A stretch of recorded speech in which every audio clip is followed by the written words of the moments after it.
All right, everybody, 5:45. Welcome to the live stream. How we all doing out there tonight? See a couple viewers on already. Excellent. We're going to get started in a couple minutes here. In the meantime, hit that thumbs up. Give us a like. Let us know you're watching. Say hello in the chat.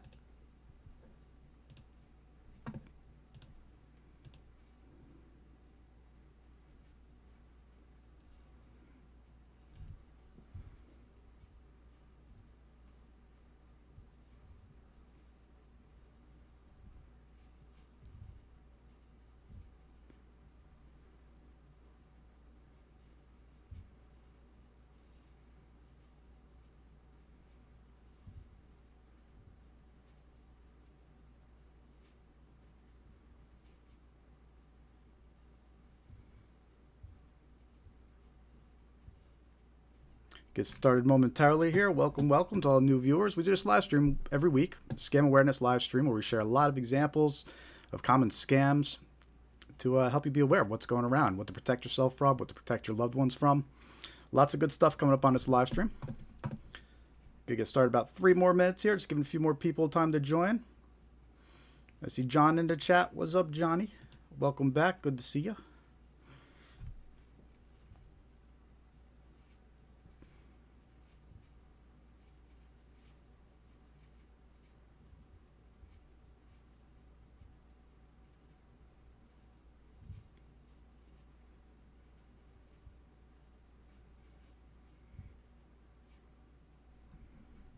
Welcome. Getting started in 2 minutes here. 2 minutes.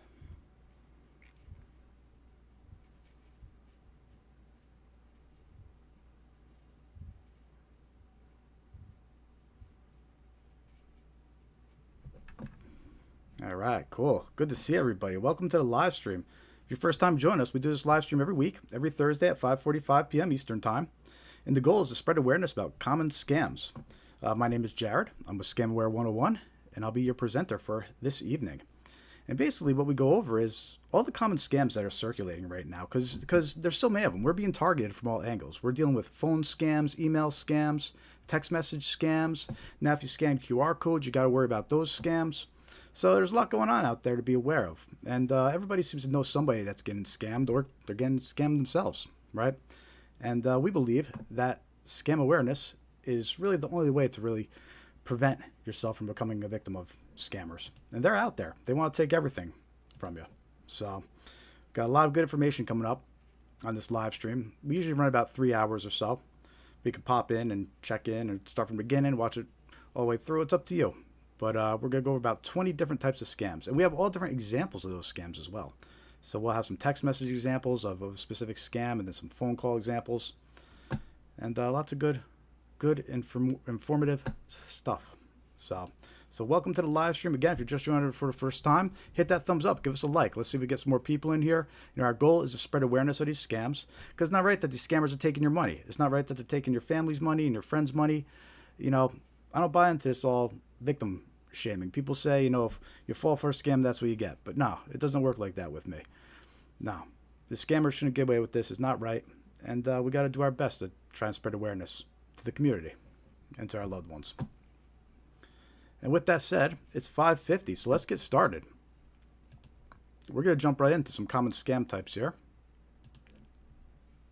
And the first one we're going to start out with are arrest warrant scams. Now, believe it or not, this is a very common scam right now. And if you do a quick media search or news search on Google, you'll see there's tons of warnings coming out from Sheriff's Department, law enforcement agencies about these arrest warrant scams. And how they work is basically a victim is contacted by a scammer impersonating law enforcement. The scammer claims an arrest warrant was issued and fines must be paid to resolve it. The scammer then threatens the victim with arrest if fines aren't paid immediately. Right. So basically what's happening here is a scammer is impersonating a police officer, an officer of law, whether it's a sheriff's office or your local police department, and they're calling up victims and they're saying that a warrant has been issued for their arrest. And commonly, the reason that they'll say this warrant has been issued is they'll say it's because you missed jury duty. That's a very common narrative. It could change from time to time, but the most common was they'll say you missed jury duty, and that's why an arrest warrant is being issued. And of course, they'll say you can pay the fines right now for it to all go away. But if you don't, they'll threaten that a deputy's going to come and arrest you. So people get scared. And that's what scammers thrive on. They want to scare people. They want people to react. They don't want them to think things out. They want them to just get scared, react, and make a payment without thinking. So that's known as an arrest warrant scam. And the thing with this scam also to be aware of is when these scammers call their victims, there have been reports of the phone number that shows on caller ID will be the phone number of whoever they're impersonating. So a scammer will be impersonating the sheriff's office, and the caller ID will actually show the sheriff's office's phone number. Or they'll be impersonating your local police department, and your caller ID will actually show the police department's number. But it's really a scammer that could be all the way across on the other side of the world, and your caller ID is incorrectly showing that it's actually the sheriff's office. So scammers, that's an important thing that you're going to hear me mention throughout this live stream tonight. And it's an important fact to be aware of, and that's caller ID. Caller ID cannot be trusted to verify who you're talking to. Scammers can manipulate caller ID. So it's very important to remember. You're going to hear me mention that as we go through a lot more of these scams this evening. But always remember, caller ID can be manipulated by scammers. We know that they're doing it for arrest warrant scams. They're manipulating the caller ID. They show the sheriff's office. And you can't trust it. We also know that they're doing it for bank scams as well. They're calling victims and they're impersonating the bank. And we'll get to that scam on this live stream a little later too. We have many good examples coming up. We actually got about 20 different types of scams that we're going to go over. So hit that like button. Help us spread awareness. Let's see if we get some more people in this live stream. And that's the first scam we're going to talk about tonight, was the arrest warrant scams. We also did a video of this scam on our YouTube channel. So you can go check out our YouTube channel. Subscribe if you haven't subscribed yet. Subscribe to our YouTube channel. Check out the video we did on arrest warrant scams. We have a lot of media clips, some clips from the news in that video. And there's also some reports that these scammers are providing fake paperwork with these arrest warrant scams that make it look like a warrant has been issued. So we cover all that in our arrest warrant scam video. So check that a little later after the live stream, of course, and share it with a friend. A couple things to keep in mind with arrest warrant scams. Again, scammers can manipulate the phone number shown on caller ID. Always be aware of that. Just because somebody claims to be somebody and the caller ID might appear like it's them, that doesn't mean that it is. Scammers provide fake paperwork to convince victims an arrest warrant is real. So keep that in mind as well. If you get one of these phone calls claiming that a warrant's going to be issued for your arrest and claiming that they can provide paperwork, still be skeptical. If someone urges you to make immediate payment over the phone, it's a red flag. And we're going to talk more about red flags later. But that's a common indicator of scammers. They want you to react quickly. They want you to make a payment immediately. They want to get your money and run. And if you get a phone call claiming a warrant was issued for your arrest, ask for the name of the organization that issued the warrant, hang up, and call the organization directly. Right? Do not engage with the scammer who contacted you. Again, this scam is very common. We're seeing lots of warnings coming out from local law enforcement and sheriff's office. They don't like being impersonated by these scammers, I'm sure. So watch out for these arrest warrant scams. They're common, they're circulating, and people are falling for it. Commonly known as jury duty scams as well.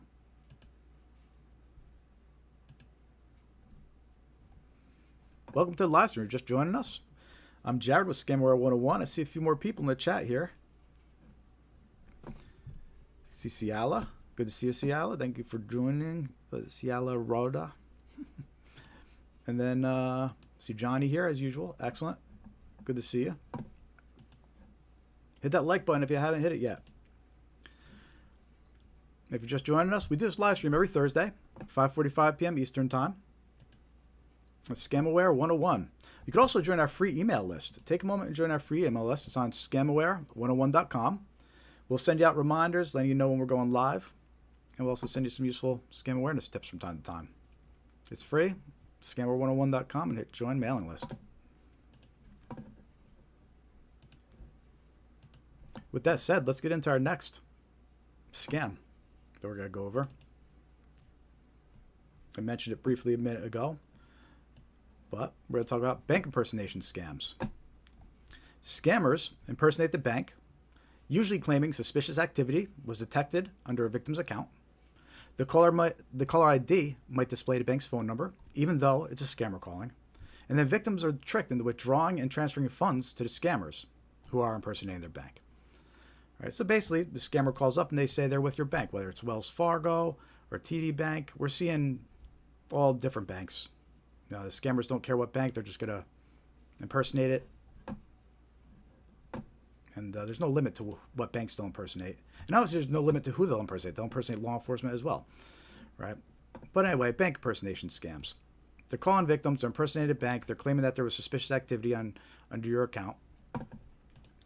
And what's happening here is they're actually targeting victims in multiple ways, by phone and by text message. And of course, by email. I'm sure you've gotten those phishing emails and those fake emails that claim it's from your bank. We covered a few of those in our phishing email video as well. We have a few phishing email videos where we show you the examples of phishing emails. And bank impersonation is a thing. And basically what happens is if they try you by phone and you don't answer, then they're going to try you by text too. And on my screen, you can see an example of a text message impersonating TD Bank. Now this one was actually provided to me by a friend. And there's a story behind it. And the story is that her phone rang first, and the caller ID displayed TD Bank's phone number.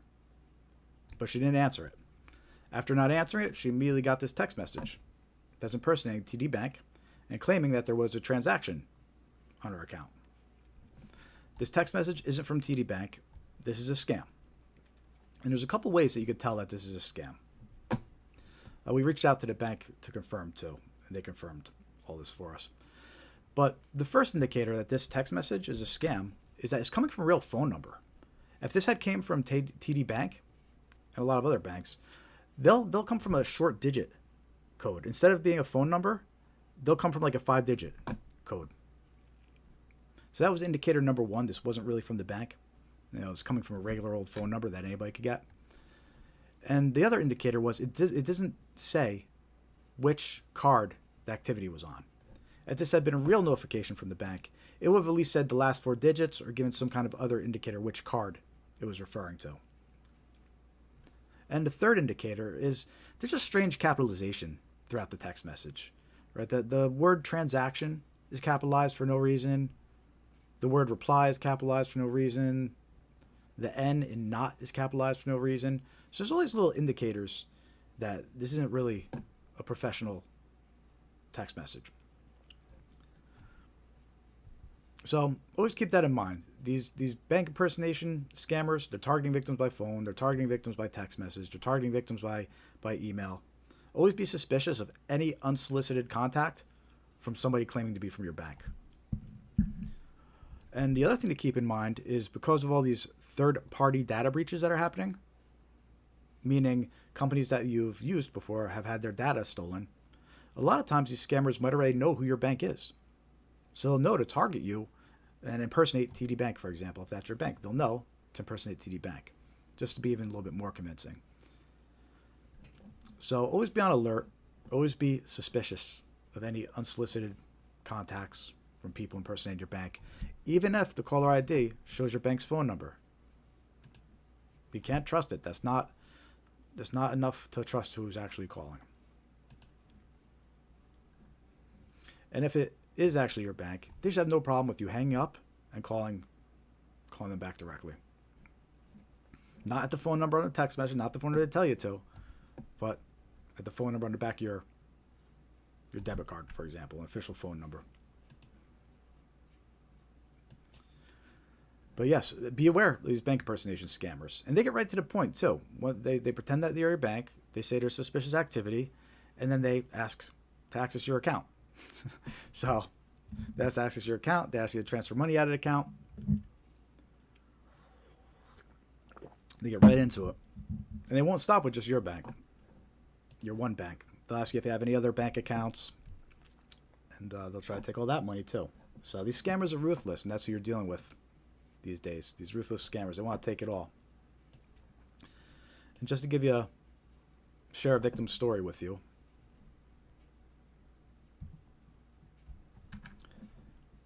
Connecticut woman had her bank account drained by scammers after answering trusted Wells Fargo number.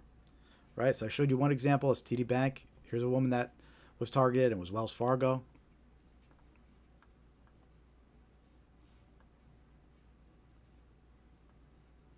I did everything that they said to do, and they literally drained my bank account, she explained. And it says her trouble began when she saw a familiar phone number on her caller ID. I got a call from a Wells Fargo number saying that I had fraudulent activity on my account and that a random person was sending money from Zelle, she recalled. They told me to go onto my account and I needed to secure my Zelle on my end by sending money that would go back to my account right after. And we're going to talk more about those red flags in a little bit, but sending money with Zelle was definitely a red flag. The bank would never reach out to you and ask you to transfer money with Zelle.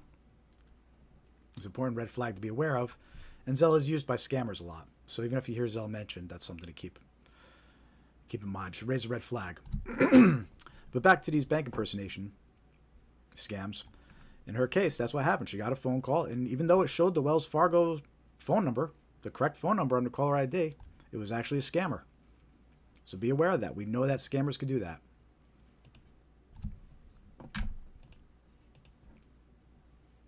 And that's our second scam of the night that we're going to be talking about, was bank impersonation scams. Watch out for them. Extremely common right now. And keep your guard up. How are you all doing out there? If it's your first time joining us, say hi in the chat. Let us know you're watching. See a few new faces here. See a bunch of viewers. Good to see you all. Hit that thumbs up. Give us a like. Help us spread awareness. The more likes we get, the more subscribers we get, the more our content will be shown by YouTube to new viewers. And that's our goal. Spread awareness about these scams. Because unfortunately, a lot of people don't realize it, but when they get their money scammed and taken from them, a lot of times it can never be recovered. It's not covered by insurance, by the bank. If you withdraw that money, if you're tricked into withdrawing that money, that's not covered by the bank. They're not going to refund you that money.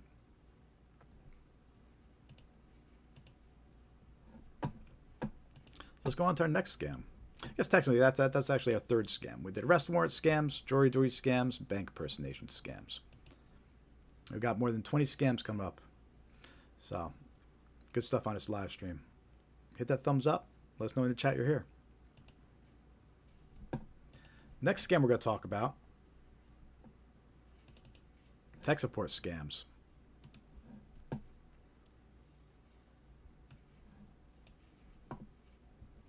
And basically how these tech support scams work. A fake virus alert displays a tech support phone number to call for help. So the victim will just be browsing the internet and boom, they get a pop-up that says they have a virus. But it's fake. It's not real. It's a fake virus alert. And it'll have a phone number to call. But when the victim calls, they're connected to a scammer who impersonates tech support. The scammer usually requests access to the victim's device, then attempts to steal personal and financial information. A lot of people are being targeted with this scam and falling for this scam, but unfortunately, it's a lot of the older folks out there. So definitely make your older loved ones aware of this scam. And these scammers, again, they're particularly ruthless. Once they get connected to the victim's device, they'll try to access all their accounts and clear out everything. And we have a bunch of examples of these fake virus alert pop-ups that we're going to share with you right now. And we also did a video about this. We have a video about tech support scams that it contains all the examples that we're going to show you right now on this live stream. So, any loved ones that don't know about this scam, we do have a video available that you go and share with them. So make sure to subscribe to our YouTube channel and check it out a little later. So let's take a look at some of these tech support fake virus alerts. And we're going to start with some more generic versions that look a little obvious, and then we'll get to some more convincing ones after that. But let me give you 3 generic versions to start out with. So here's a fake virus alert. Big scary red letters, warning, 5 viruses detected. And the indicator that's fake is that it has a number to call. If it has a phone number to call, you know it's fake. Real virus alerts don't have a phone number to call. But these fake ones follow a pattern. Usually big red scary letters. And they always list scary things that are going to happen. System crashing, file deletion, theft of personal data, Wi-Fi loss, infections on your other devices. Right, so scary stuff. They try to scare the victim into calling this fake tech support phone number. That's how a tech support scam works. Let me show you another example of a fake virus pop-up. Warning, check your computer now. Of course, got the big scary red letters, data exposed, your credit card details and banking information, your email passwords, your Facebook, your private photos. All right? Call this number immediately for assistance on how to remove potential viruses. But it's a scam. If you call that number, you're going to be connected to a scammer. Let's take a look at one more generic version here. Again, big scary red letters. And if you're, you know about computers and your little computer savvy, you could tell that this one has the address at the top. So you could tell it's an internet pop-up. It's not a real virus alert. It's an internet pop-up. But to someone that's not too computer savvy, they might not realize that. And all they see is big scary red letters that your computer has been infected. And this is to remove viruses, call tech support now. But again, you call that number, you're going to be connected to a scammer. He's going to try to steal your personal information, try to get into your bank accounts. So those are some generic versions of fake virus alerts that are usually lead to a tech support scam. And, you might say, well, hey, those are obvious. Well, let me show you some more less obvious examples of these fake virus alerts. And also, something to say about this tech support scam, everybody is vulnerable to this type of scam. Because all it is just a pop-up. It's a website pop-up. So if you're browsing the internet, whether it's on your Mac PC, your Windows PC, your iPhone, your Android device, right? All those, you browse the internet, they can get these fake virus alerts that trick you into calling these tech support scam phone numbers. So here's some more convincing examples of these fake virus alerts. Here's one that impersonates McAfee antivirus. Again, you can see the address bar up top. You can tell it's a Windows or a internet pop-up, a website pop-up. But to untrained eye, especially if they got McAfee on their computer and they know they have McAfee, this could be very convincing. It has the McAfee logo, their color theme. So someone could easily fall for this and call that number. They don't realize that they're actually calling a call center full of scammers. They sit there waiting for these phone calls. So here's another fake virus alert that leads into a tech support scam. This one impersonates Norton by Symantec. Threats detected. System clearly infected. If you're not able to click on this button immediately, contact support toll free. Again, if you call that number, you'll be connected to a scammer. The giveaway is that a real virus alert doesn't have a phone number to call. What's kind of funny about this pop-up is these buttons are designed not to work. So if you go to click them, they don't work, and then you read this line that says, if you are not able to click on this button, immediately contact support. This is a clever little trick they try to use. Do not try to manually remove this virus. Then it warns your system hard drive may fail. Do not close the page until the issue is resolved. So it could be scary to someone. If somebody calls that number, it's actually a scammer. And there's a couple spelling errors on the screen that stick out too. They spelled the word until wrong. Let's take a look at some more fake virus alerts that could be convincing, that lead to a tech support scam. This one impersonates Windows Defender. Has the Windows logo, Microsoft, colors. Has contact Windows support. Of course, has a list of scary things that are going to happen if you don't. Access to this PC has been blocked for security reasons. Your computer has alerted us that it is infected with a Trojan spyware. Well, none of that's true. This is just a fake virus alert that's trying to get victims, trick victims into calling the phone number.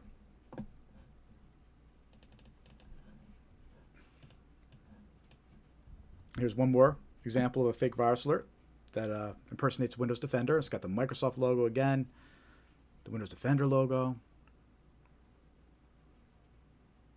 Threat detected. Access PC has been blocked for security reasons. And that says contact Windows support with a phone number. It's not really Windows support, and that phone number does not call Microsoft. It actually calls a scammer. And that's how these tech support scams work.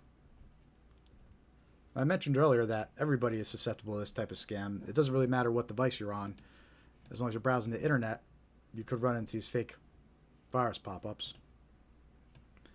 And a couple more examples that target Mac and Apple users. See, this one has a Safari browser on it, the logo for Safari browser. It warns your Mac computer has 13 infections. Please call tech support as soon as possible. But it's a scam. Can't call that number. But you see this one actually targets Mac users. We have another one. Warning, macOS is infected with viruses and other malicious applications. This one has an Apple Care logo. If you leave this site, your macOS will remain damaged and vulnerable. It says, please call Apple support. But again, it's a fake number. This virus alert's not real. It's all a scam. There's one more example targeting Apple users. So it has an Apple logo there. Similar warning as in the last one. macOS is infected. Please call Apple support. That's not Apple support number. If you call, you'll actually be connected to a scammer. Because it's important to realize that the scammers, they do this for a living. They're literally sitting in a call center answering calls coming in from unsuspecting victims. And that's what's tricky about these tech support scams. They actually trick the victim into calling them. You know, it's not like the victim kind of has their guard down because they think that they're calling tech support. You know, it's not like they got called, the victim got called directly and has their guard up. They're actually letting their guard down and calling the scammer. So that's a tech support scam. Usually starts off with those fake virus alerts. Again, we did a video about that. So go share that video with your loved ones. Check it out. It's on our YouTube channel. And subscribe to our YouTube channel and check out some more of our stuff a little later after the live stream. Also, you can join our free email list if you haven't joined yet. Go to scamaware101.com and click Join Mailing List. We'll send you scam awareness tips and reminders when we're going live. All good stuff. We won't abuse the privilege. So, scamaware101.com and click Join Mailing List. You could also follow us on all your favorite social media platforms. We're on Facebook, Threads, Instagram, X, Blue Sky. We're at scamaware101 on all of them. But if you can't find us, if you go to our website, scamaware101.com, we have links to each social media profile right there on our homepage. If you just joined us, welcome to our live stream. We do this every week, every Thursday, 5:45 p.m. Eastern Time. Our goal is to spread awareness of common scams, because there's oh so many. We're all being targeted or know somebody that's being targeted.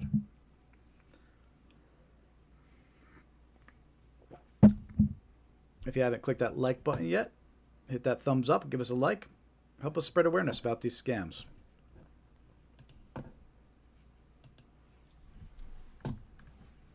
The next scam we're going to talk about, I think most of us are familiar with this one by now because it's one of the most common scams circulating.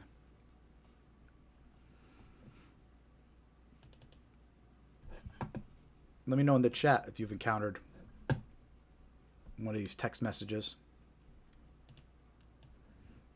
But we're going to talk about road toll scams. That's right, road toll scams. I can't tell you how many people have reported these text messages to me. I have so many examples of these text messages to share with you. I actually have too many to share that I had to pick and choose which ones because there's so many different versions of these unpaid road toll scams going around. Basically, the scammers are impersonating SunPass, Peach Pass, Quick Pass, Good to Go. We're in Washington State. Impersonating Easy Pass, North Texas Tollway Authority, Drive Easy Maryland, Fast Track over in California. And they're impersonating, and that's not even all these agencies. They're impersonating even more agencies than that.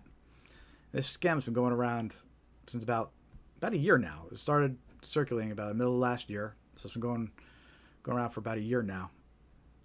And it's evolved. And basically what it is scammers are impersonating road toll services like EasyPass, SunPass, FastTrack, and they claim they have an unpaid toll is due.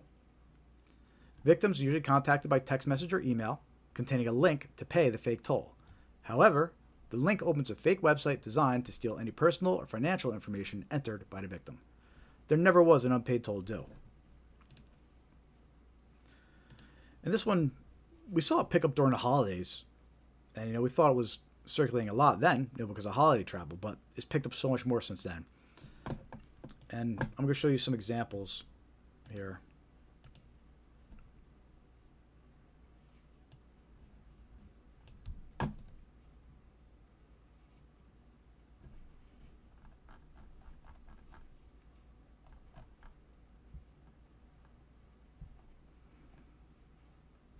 So the original version of this text message scam, this unpaid toll text message scam, it used to say something like, North Carolina Toll Services. Our records show that your vehicle has an outstanding toll charge. To avoid a bill with excessive late fees of $69, kindly sell your balance of $6.99 at, and then it has a link to a fake website.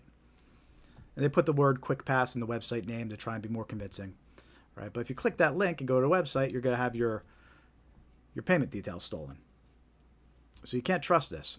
And this example is in North Carolina, but they impersonate other states too. The one under it, California Toll Services. Our records indicate that your vehicle has an unpaid toll invoice. To avoid additional charges of $65, please sell your balance of $6.49. And same thing, it has a link to a fake website. And that's how this scam started, but then it evolved. You see, then it started impersonating Easy Drive, Massachusetts. And you started seeing text messages that said, Easy Drive MA reminder, your bill for $6.99 is due soon, please visit. And that linked to a .xin website. The original ones were linking to .com. Now this links to .xin, which is it's not a US website. Here's one where impersonates New Jersey. Your recent trip through New Jersey toll point has incurred an extra $4.15 charge. Then it evolved and started including dates in it. Pay your fast track lane tolls by January 24th, 2025 to avoid a fine and keep your license. You can pay at, and there's a link to a fake website. They put Easy Drive MA in the website name, even though it says it's fast track toll. But and the next one, final warning, unpaid tolls. Failure to pay $3.99 may result in further penalties. Deadline, March 12th. Thanks for your cooperation. And there's other versions. I'm going to show one more example here. The toll roads notice of toll evasion. You have an unpaid toll bill on your account. To avoid late fees, pay within 12 hours. Or late fees will be increased and reported to DMV. The toll roads team wishes you a great day. At least they're polite about it. Let me know in the chat if you've gotten these text messages before. Almost everybody has at this point. They're extremely common.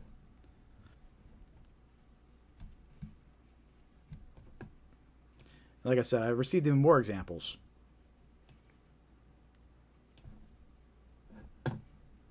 From people. In fact, one other one I'm going to show you is, here's a text message that came with an attachment. The text message came with a PDF file attached.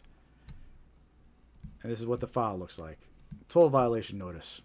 It's got the link to pay at the fake website. So it just gives you an idea of how many different versions of these unpaid toll scams are floating around here.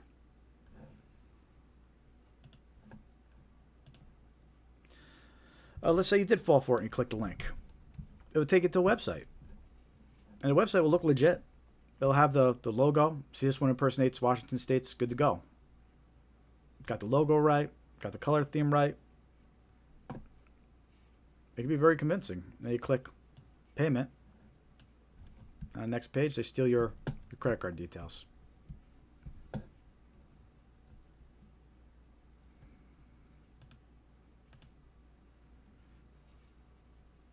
So again, these are all part of the unpaid road toll scam. Many variations of this text message going out. Look, if you think you owe tolls or your Easy Pass is out of money, then open the app on your device and check it there. Load up your account there. or go to the official website. Don't click the link. Go to the official website and check there. But it's important to be aware that these unpaid road toll scams, these text messages, extremely common, circulating like crazy, and be very suspicious if you get any unsolicited communications about unpaid road tolls.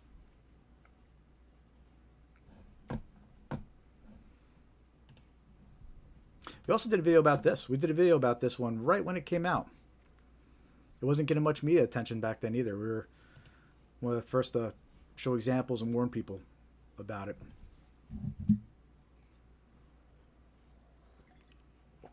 We warned people back around when the FBI did a warning, and then we made a video about it.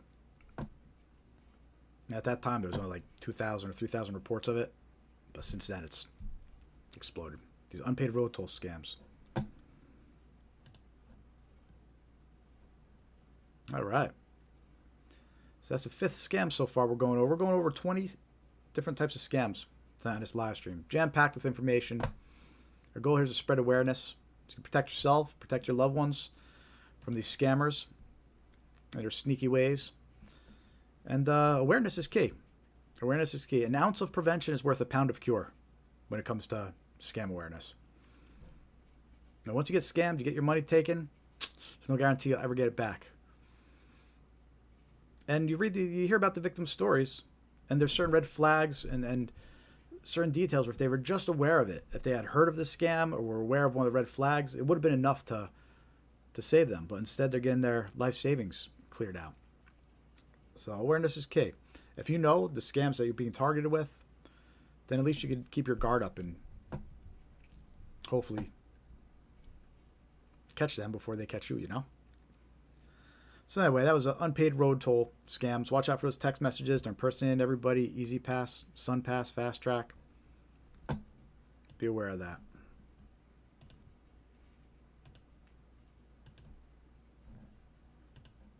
If you're just joining us, say hi in the chat. Let us know you're watching. We do this live stream every week, every Thursday, 5:45 p.m. Eastern Time. For reminders, you can join our free email list on scamaware101.com. Click Join Mailing List. We'll send you live stream reminders and some useful scam awareness tips. We won't spam you or send you junk mail or abuse the privilege, I promise. So join our free email list and we'll keep you updated. Again, our goal here is just to spread awareness. We got about more than 20 scams that we go over in this live stream. We just finished scam number 5. We're going to scam number 6 in a moment.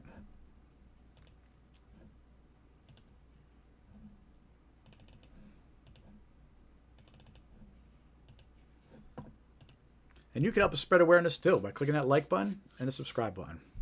So help us spread awareness. Let's get this content out there, get these warnings out there, and help prevent people from becoming a victim.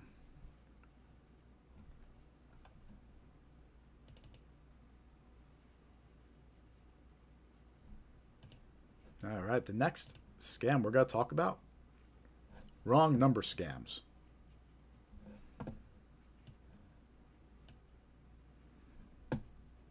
Now, we did a video about this scam, and it got over 98,000 views. It's almost at 100,000 views, which is crazy. It was one of our first, I guess, only viral videos so far. We're lucky to get over 1,000 views on our videos, and that one got 98,000. So, but it was a video we did about wrong number scams. And basically, these wrong number scams usually evolve into romance or pig butchering scam. What these wrong number scams are is they're just a way for scammers to find new victims. And how it works is the scammers will try to reach new victims by sending text messages to random phone numbers. The text message could say anything. The point is, when someone replies wrong number, the scammer attempts to continue the conversation and build a trust with the victim. As trust is gained, this type of scam evolves into a romance or a pig butchering scam that ultimately steals money from the trusting victim. But if you've ever wondered why you get so many wrong number text messages, this is why. Because wrong number text messages, sad to say, most of them are scams. They're just sending random messages to random phone numbers and trying to get people to reply. Whether it's to say wrong number or to ask, who is this? simply replying is doing what the scammer wanted. So let's talk more about these wrong number text messages. And let me know if you've encountered any of these messages or attempted pig butchering type scams. I'm going to show you some examples. And the thing about these wrong number scams, they could start with any type of text message. Right, start with a simple text message like, "Excuse me, this is Emma." Or, "Hey Anna, I'm Josie." Or even just text message says hi. Right? The point is, the scammer just wants you to reply. Right? They want to reply, "Who is this?" Right? They want to reply by like, "Hey Anna, I'm Josie." "Sorry, wrong number." Right? They want you to reply. "Excuse me, this is Emma." "No, sorry, wrong number." That's why it's called wrong number scam. But once you reply, the scammer's going to try to continue the conversation. So here's a couple examples of where the conversation might go. And they're going to try to learn more about you. They're going to try to learn your name, your age, your location. But here's an example of how a wrong number scam might start. Starts with random text message. "I'm Margaret. Aren't you Lillian?" Person replies back, "I'm Izzy." Right? At that point, whatever. The conversation should stop if it was legit wrong number. But it doesn't. The scammer continues. "I'm really sorry. I think I made a mistake between your number and Lillian's number. Hope I didn't disturb your good day." Right? And the person replies back, "That's okay." Again, conversations stop at that point. But it doesn't, because the scammers could keep going, because that's what wrong number scams do. The person replies, "Thank you for your understanding and patience. You're a kind person. I hope you have a good day today. I'm 36 years old. Would you mind telling me your age?" Right? So there's the asking what the person's age is. And if this conversation had continued, they'd ask location, they'd ask name, and they tried to get to know the person and eventually determine a scam. But this all started with a wrong number. It all starts with a wrong number text message. Claiming it's a wrong number. Here's another example. "Have a cup of coffee together sometime." Random message. Right? The person replies back, understandably, "Who is this?" Right? Like most people would. But that's what the scammer wanted. The scammer replies back, they give the story. "I thought it was my friend Laura, yada, yada, yada." Person replies back, "Yeah, wrong number." Right? Scammer replies. At that point, it should stop. It's a wrong number. It's established. If it was really wrong number, there's no reason to keep going here. But the scammer continues. "I'm sorry. I thought this was Laura's number. I think I dialed the wrong area code. Hope I'm not bothering you." Right? "No, you're good. Have a great day." Should stop at that point. The scammer keeps going, and eventually, "Thank you for your kindness to my situation. I just realized I entered the wrong area code. Where are you from?" So they're asking where they're from. Right? And the last example asked age. This example asked where you're from. So they're trying to find out your location.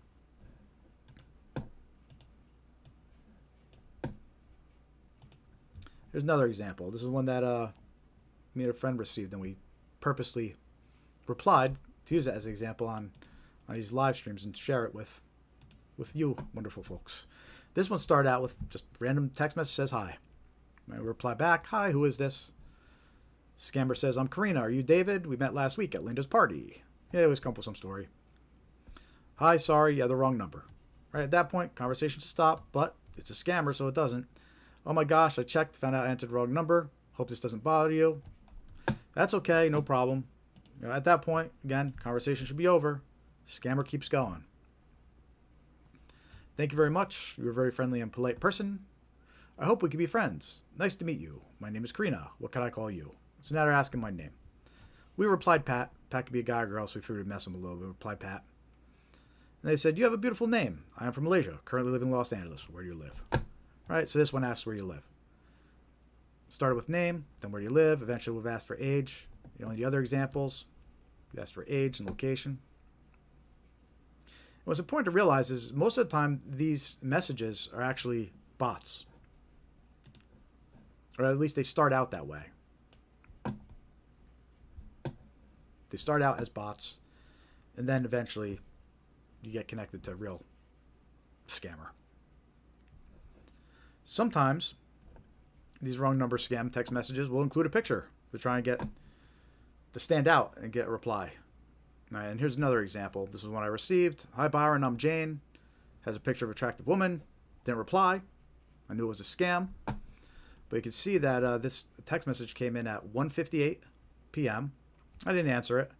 In exactly 4 hours, on the dot, 5:58 p.m., she sent a follow-up text. Have you gotten the pictures I sent? It is a bot, scheduled to send this message and then to send a follow-up reply 4 hours later. But if you reply, you're letting the scammer know that you received the message. You're letting them know it's an active number for them to target with even more scams. So you never want to reply to these messages. Unfortunately, even to say wrong number, you don't want to reply to say wrong number or anything. Unfortunately, you want to be. A lot of people are raised. You want to be polite, and if it was really a wrong number, you want to let the person know, right? But you can't. Scammers know that, and they're trying to take advantage of you. And 99% of the time, it's going to be a scammer, and they're just trying to get a reply to confirm your phone number is active, and they're trying to get information about you. So watch out for these wrong number scams. They're extremely common. They evolve. Eventually they evolve into either a romance scam or a pig butchering scam, usually.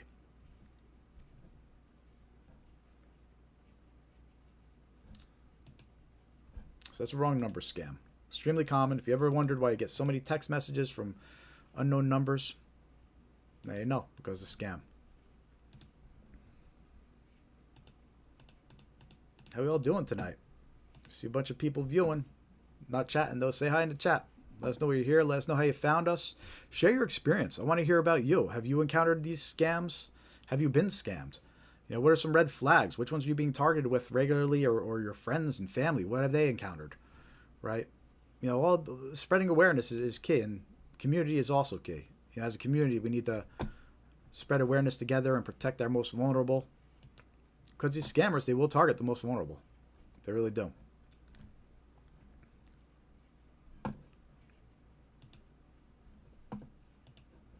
So that was wrong number scam. Again, we have the video, wrong number scam video on our YouTube channel that you can check out.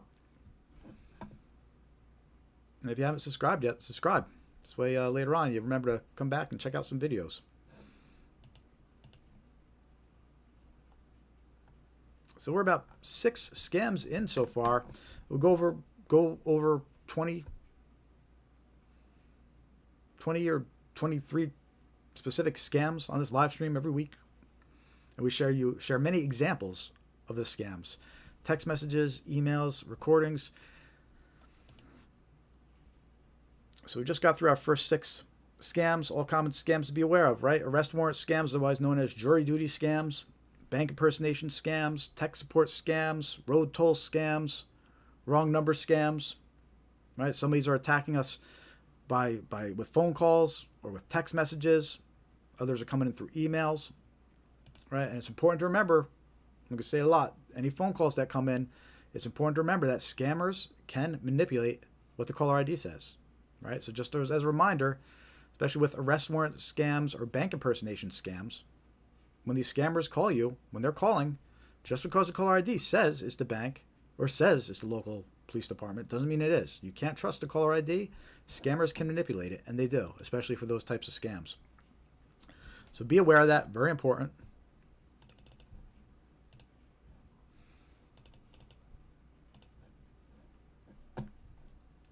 And all the examples that we shared with you, they're all recent. All recent, all active.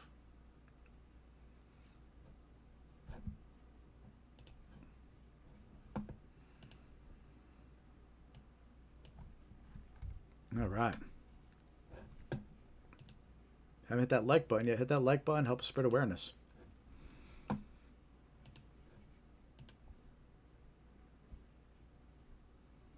So we have a lot more scams coming up that we're going to go over on this live stream. We usually go for about 3 hours. We're coming up to almost about an hour in. So we got plenty of time left. Plenty more scams to go over. But right now we're going to go over some red flags. And we also did a video about these red flags.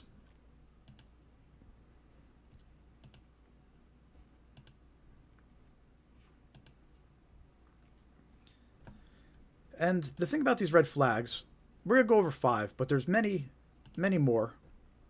And the thing about these red flags is, I mentioned it a little earlier, you hear these victims' stories, and there's these common threads through all their stories of these little indicators or little details that it would have given away, they would have realized that they were being scammed. But unfortunately, they weren't aware of these little details or these red flags. And there's so many. It's just a common theme. So what we did is we put together 5 common red flags, and we'll have some more coming out, another video with 5 more soon. But we wanted to get the word out there about these 5 major red flags that indicate you're dealing with a scammer, or that your friend or loved one is dealing with a scammer, right?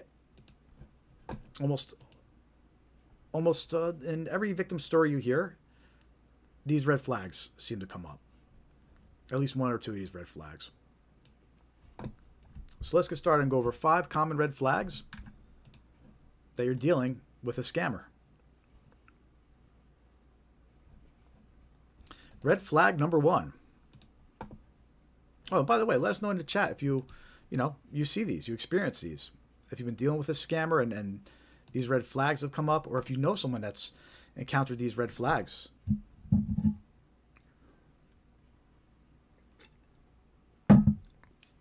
So we got red flag number 1. They direct you to a third-party chat app like Telegram or WhatsApp to continue the conversation. So the thing about these third-party chat apps, scammers love them because it's easier to communicate with victims all over the world, in other countries.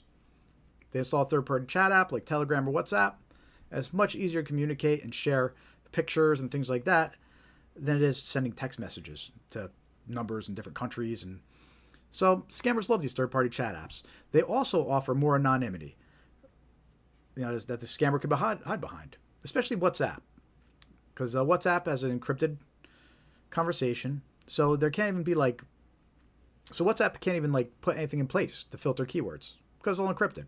So scammers love it. They're able to hide behind these third-party chat apps. And the 2 big ones, there's others, but the 2 big ones, Telegram and WhatsApp, are the main ones they try to direct you to. And some examples of specific scams where that's part of the playbook is directing their victim to Telegram or WhatsApp. Romance scams. Right, the scammers create fake dating profiles to lure in new victims. Then, when they get matches on the dating websites, they direct them to continue talking on WhatsApp. That's how the romance scams get started. Wrong number scams. We just talked about wrong number scams. They'll start with text messages probing for victims, like we just went over, right? And then once the conversation starts going, eventually the scammers go direct that victim to continue talking on WhatsApp. And if it gets to that point where you're actually being lured onto WhatsApp, that's bad. That means you've already been pulled into this conversation. You've already been tricked, right? So this should be a big red flag if someone you're dealing with tries to direct you to talk on Telegram or WhatsApp, especially if it started with a wrong number or on a dating website. And investment scams, right? They'll direct the victim to a Telegram or WhatsApp group to pump up an investment or appear more legit. On Telegram, there'll be a bunch of bots that make the investment look like there's interest. On WhatsApp, it could be a group that's just built to make it look like there's interest in an investment. So that's what scammers are doing with these apps. And they'll try to direct you to continue talking on Telegram and WhatsApp. So that's red flag number 1. That you're dealing with a scammer.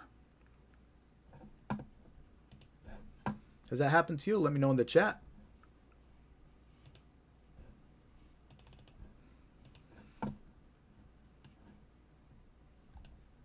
Hit that like button if you haven't yet. More likes we get, let's see if we get some more people in this live stream. Hit that thumbs up button. Red flag number 2. They request payment in gift cards, prepaid cards, cryptocurrency, or depositing cash at a Bitcoin ATM. Look, these unusual forms of payment, huge red flags. Red flags all over, especially if they're impersonating government agencies. All right. No one's going to accept payment in gift cards.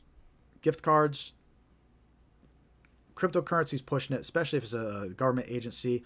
If they want you to deposit money at a Bitcoin ATM, it's a red flag. You hear the word Bitcoin ATM, right? Red flags all over. And we'll be going over some more victims' stories later on where these red flags pop up, especially the gift cards. Scammers love getting paid in these unusual ways.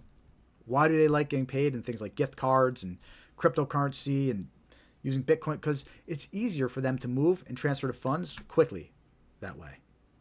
And it's also harder for victims to recover the money after it's sent. If a scammer tricks you into withdrawing money from the bank and purchasing gift cards, and you send those gift cards you take pictures and you give the scammer those gift card numbers, you're not going to get that money back.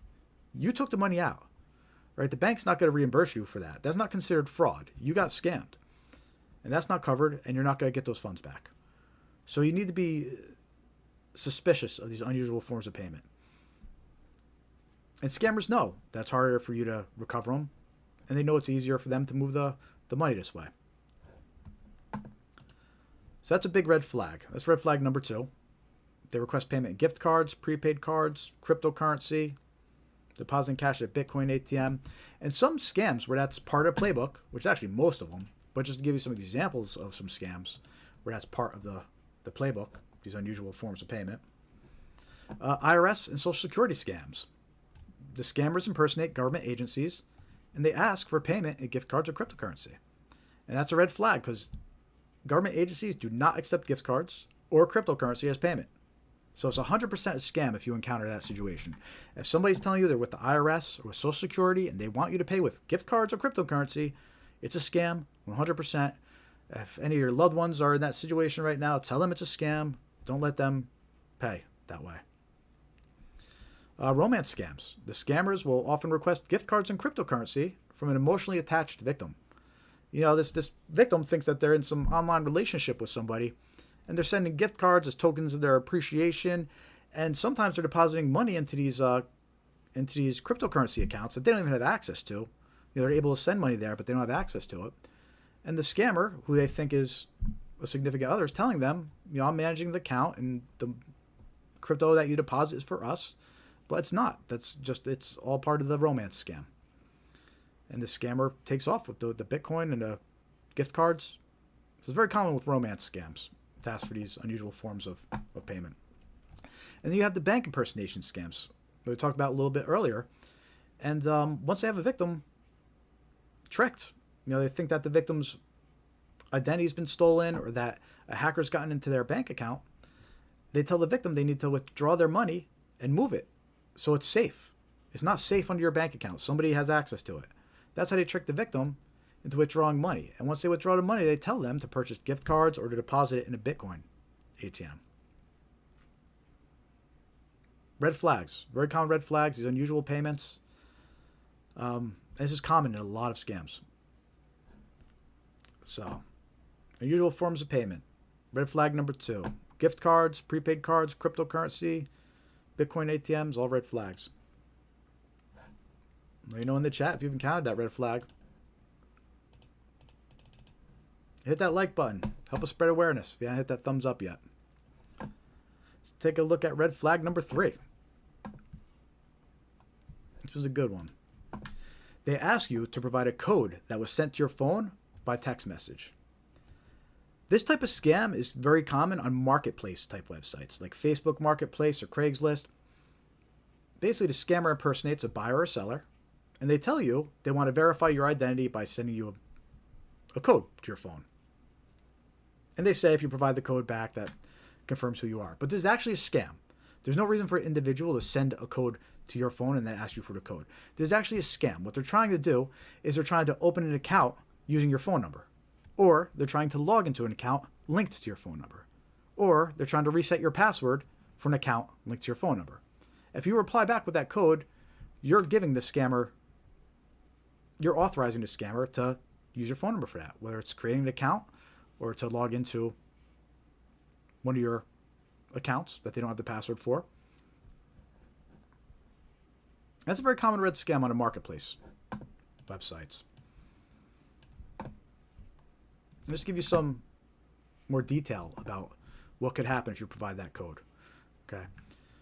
Someone says they're sending a code to your phone, right, just to verify your identity. What they actually could be doing is they're trying to log into your account that's associated with that phone, which could be your bank account, for example. You know, you get a text message at your phone to log into your bank account.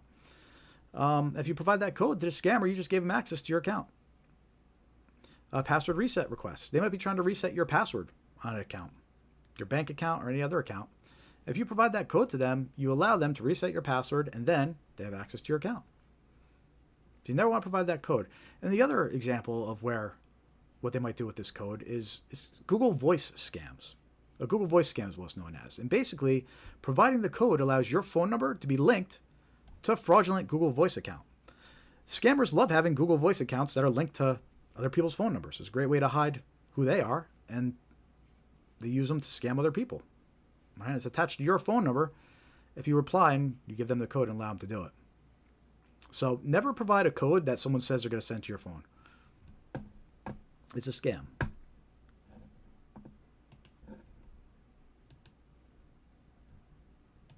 So that's red flag number 3. They're dealing with a scammer. They ask you to provide a code that was sent to your phone by text message.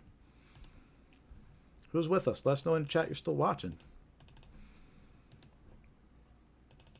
Hit that thumbs up if you haven't yet. You know, we rely on likes and subscriptions or subscribers to spread awareness. You know, don't have any funding to do advertising or anything like that. So we're just counting on likes and subscribers. You know, helps get our content out there. So say hello in the chat. Click the heart. Give us some engagement. Help our content spread. You know, we're just trying to put something good into the world. You know, trying to make a difference by putting something out there. And that's why we do this live stream every Thursday at 5:45 p.m. to spread awareness.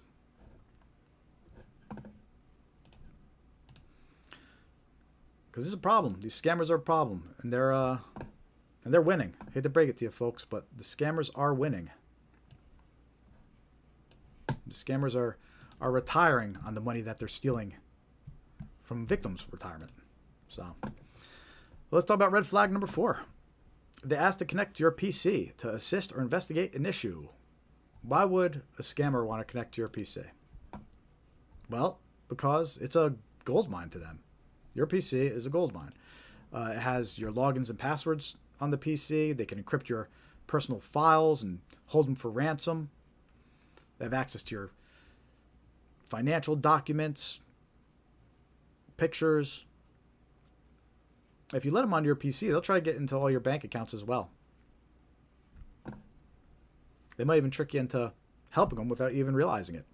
And an example is, you know, those tech support scams that I went over earlier. That's the big point of scam, is they get you to call. You think you have a virus, they get you to call a scammer who you think is tech support, and they connect to your PC. And once they connect to your PC, that's it. They can install software and they get access to it whenever they want. Steal all your passwords, any passwords that you have saved in Google Chrome, they'll extract them. So what are some scam examples where it's part of the playbook for them to ask to connect to your PC? Again, the tech support scams, the fake virus alerts, right? They impersonate tech support, assisting with a virus to gain access to your PC, to the victim's PC. Fake order scams. We're going to talk about these in a little bit, but they impersonate customer support, assisting with an order to gain access to the victim's PC. And there's the fake fraudulent activity on that bank impersonation scam, where they impersonate an agency investigating fraud, and they ask to access the victim's PC. And once they get on there, they're going to try to take everything. When it comes to giving access to your PC, you should have your tech person, right? Whether it's a local computer shop, maybe you have a tech there that works on your PC, or maybe it's your IT guy at work, right? Or maybe it's that family member that's good with computers. But the point is, you should only let specific people onto your PC. You shouldn't let strangers over the internet connect to your PC that are just offering to help, right? Random pop-ups that have you call tech support, and then they want to connect to your PC. You should never do any of that. You should have your computer guy, where if something comes up with your computer, you get a pop-up, or somebody's telling you that they need to get on your PC to fix something, tell them you have your own computer guy and go call your computer guy, right? Don't deal with these strangers. Don't deal with these scammers. Don't let just anybody access your PC, especially strangers over the internet. It's very important. So click that heart if you hear what I'm saying. Say hello in the chat. Let me know if you agree. Don't let strangers onto your device and PC. Make sure your loved ones know that too. But that's red flag number 4. They ask to connect your PC to assist or investigate an issue.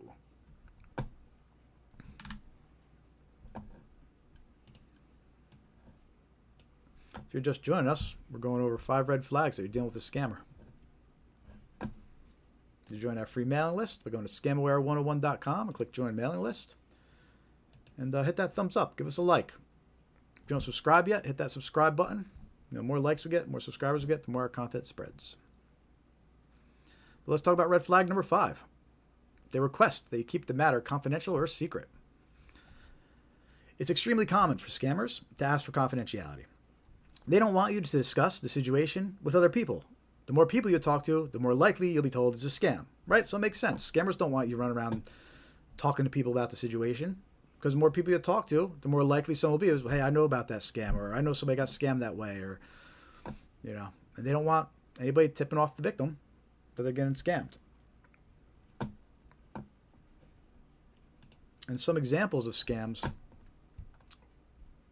most of them actually, but some specific examples of where asking for confidentiality is part of the playbook. We have the grandparent scams. We're going to be talking about that one a little later.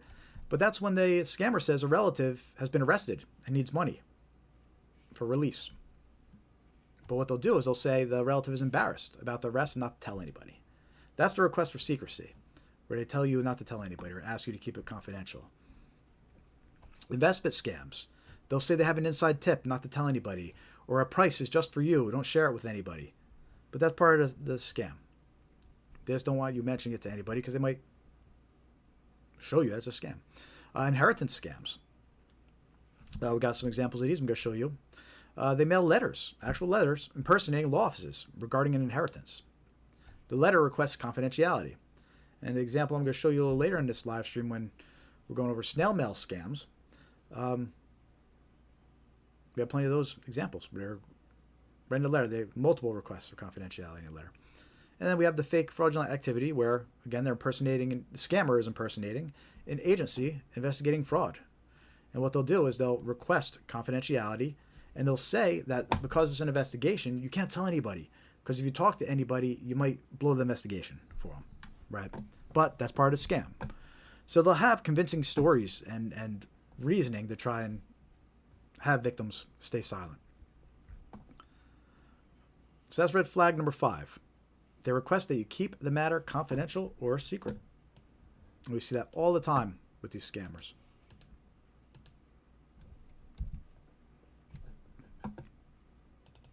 Let me know in the chat if you've seen those scams before, if you've encountered those red flags. A lot of victim stories, again, just being aware of one of those 5 red flags would have been enough to save a lot of those victims from losing their life savings and retirement. It's really sad hearing how much some of these victims lose. And it could happen to all of us. It really can. A lot of people think that it's just the older folks that are getting scammed. That's not true. The FTC actually released their annual report, and it turns out that younger, middle-aged folks actually get scammed more than older folks. It's just that the older folks have more money saved and put away, and the amount that gets stolen is more, right? So everybody's getting scammed. It's not just the older folks. It's middle-aged folks, too. And they're getting scammed even more than the older folks. They're just not losing as much. So scam awareness is important. Don't get cocky. Don't think that you're smarter than these scammers. These scammers are using AI to make their scams even more convincing. And awareness is going to be more important than ever over the next few years as AI evolves more and more. Because the scammers, they're ahead of the game. They got the technology. But anyway, let's wrap up these 5 red flags. We just talked about 5 red flags that you're dealing with a scammer. And just to summarize real quick, in case you're just joining us, the first red flag was they ask you to continue the conversation on a third-party chat app, like Telegram or WhatsApp. If they ask you to start using those apps to talk, it's a red flag. Second red flag, they request payment in gift cards, prepaid cards, cryptocurrency, or depositing cash at a Bitcoin ATM. All those unusual forms of payments, they're all red flags. They're dealing with a scammer. Red flag number 3, they asked to provide a code that was sent to your phone via text message. Big red flag. It's used in many scams. There's no reason you should have to send an individual a code they send to your phone. Chances are they're trying to get into one of your accounts. Red flag number 4. They ask to connect your PC to assist or investigate an issue. Very common. Your PC is a gold mine. They want to get on your device. They want to steal your passwords. They want to encrypt your files. Never let a stranger access your PC. It's a red flag if someone's trying to get onto your PC. Red flag number 5, they request that you keep the matter confidential or secret. Extremely common. Scammers don't want you talking to people about the situation.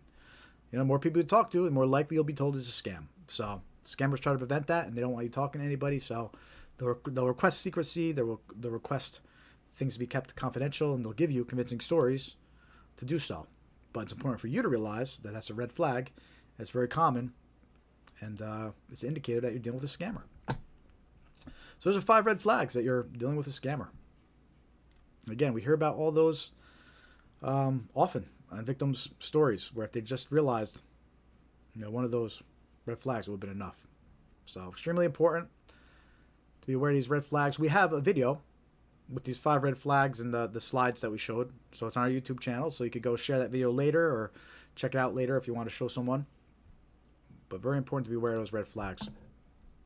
That's key to avoiding becoming a victim. So how are we all doing out there? I see some more viewers. Good to see you. Some new people watching. Say hi in the chat. Click that thumbs up button. Give us a like. Help us spread awareness. The more likes we get, the more subscribers, the more our content will be shown by the algorithm. So help us out by clicking that like button, clicking subscribe, and you can also join our free email list. It's on scamaware101.com. You click join mailing list.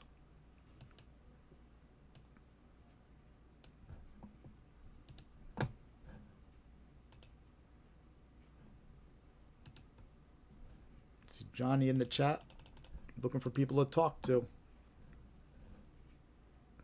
All right, we're going to take a quick 5-minute coffee break to refill my Scamaware 101 travel mug, which is also available on our YouTube channel store. So if you want a travel mug to keep your coffee warm and to keep it on your desk, as a reminder to always be scam aware, you can get them on our YouTube channel store. There's a couple other cool things there too, like mouse pads and stickers. And the idea was to have these reminders on your desk or on your loved one's desk, where it's just they're about ready to get scammed, but then they look down and they see the Scamaware logo and they think, wait a minute, I'm not going to let you scam me. So that's the idea with the products that I picked. They're a little overpriced, but they go to a good cause, and that's the whole point.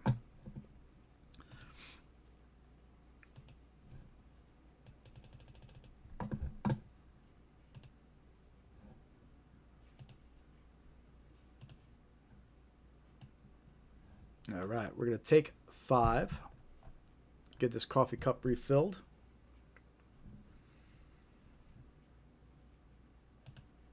Then we got another batch of common scams coming up.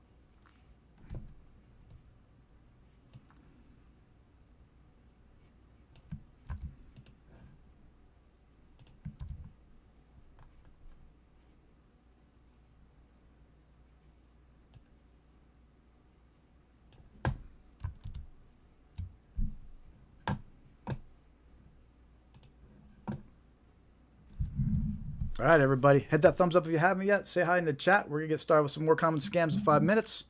Fill up my cup. Be back momentarily.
All right.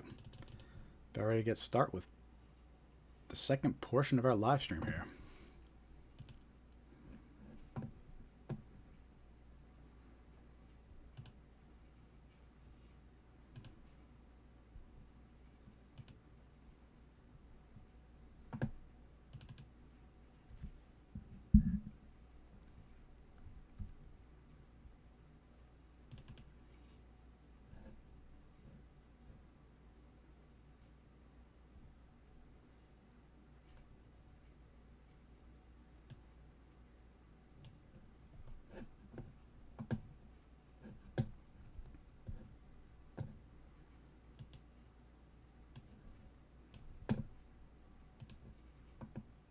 All right, everybody, 7:05. We're getting on to our second portion of our live stream here. If you're just joining us, I'm Jared with Scamware 101. We do this live stream every Thursday, 5:45 p.m. Eastern Time. Our goal is to spread awareness about scams. On this live stream, we show you 20 different types of scams to be aware of, with many examples for each of them, including phone call recordings, text messages, emails. And it's important to be aware of these scams to protect yourself and your loved ones from becoming a victim. Because it's a serious problem out there. Everybody knows or knows somebody or themselves have been scammed. And unfortunately, these scammers are out to get everything you have. They're not just going to stop with one bank account. They're going to try to get into all your bank accounts. They're going to try to get all your money. And we see that as part of the playbook. Once they get into one bank account of yours, they'll ask you to get into another bank account. They'll ask you if you have retirement money or anything else, a savings account. They take it all.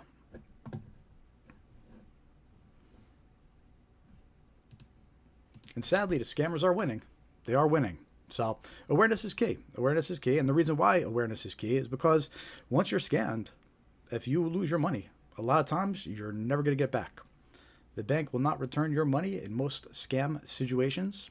If a scammer tricks you into withdrawing your own money and purchasing gift cards, as far as the bank is concerned, that's on you. They're not going to refund your money. You withdrew it and you got scammed. So awareness is key. And that's why we do these live streams. We're just trying to put something good out there. We do these live streams. We make these scam awareness videos. You can subscribe to our YouTube channel. Check out our videos later. Most of these scams that we're discussing on our live stream, we actually did a video for each of them. So this fake order scam that we're about to go over, there's a video on our YouTube channel about fake order scams. And the scams that we went over so far, the six of them so far, a bunch of those had videos as well on our YouTube channel. The wrong number scam, tech support scam, unpaid road toll scam. We have videos about all of those on our YouTube channel.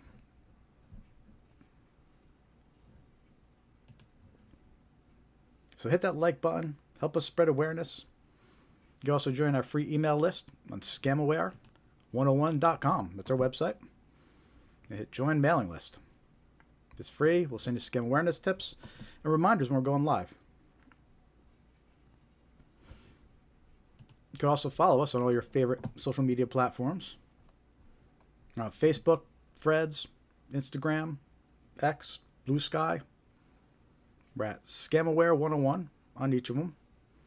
But if you can't find us, you go to our website. We have links right on our homepage here, scamaware101.com. And of course, while you're there, hit join mailing list. Join our free mailing list. Now, with that said, let's continue on into some more common scams. Like I said earlier, we covered about 6 scams so far, and we also went over 5 red flags you're dealing with a scammer. So we have a video also about those 5 red flags if you missed it on our YouTube channel. So check that out later if you were not here for the 5 red flags portion of this live stream. But let's go on to some common scams now. Some more common scams, should I say. And we're going to start with fake order scams, or fake purchase scam, is referred to. Victims receive a fake notification that an order was made under their account. When the victim calls to dispute the fake order, a scammer impersonates customer support and attempts to steal their personal and financial information. So these fake order scams are extremely common right now, and they're targeting us from every direction. And you might not even realize it, but we're being targeted by text messages, we're being targeted by emails, and we're being targeted by phone calls, all claiming that an order we placed is going to be processed, and then it contains instructions to dispute it. But the whole trick is, if you hit 1 to dispute it, or you call the number to dispute it, you're going to be connected to a scammer. There is no order. It's a fake order. You're just getting some random notification about a fake order, but then it says to call a number to dispute it. You call that number, you're going to be connected to a scammer. And let me show you some examples of this type of scam that's circulating right now, all recent examples. And we'll start with the text message version of these fake order scams. Multiple people provided this example to me, this text message that's circulating. It claims that your Apple iCloud ID was recently used at Apple Store for a $143 payment made by Apple Pay pre-authorization. It then goes on to say something about suspicious activity, yada, yada, yada. The point is, it gets to the end of the message and it says to call immediately to cancel this charge. It has a phone number to call. And that's the point to remember there, is that these fake order notifications, their goal is to get you to call this phone number.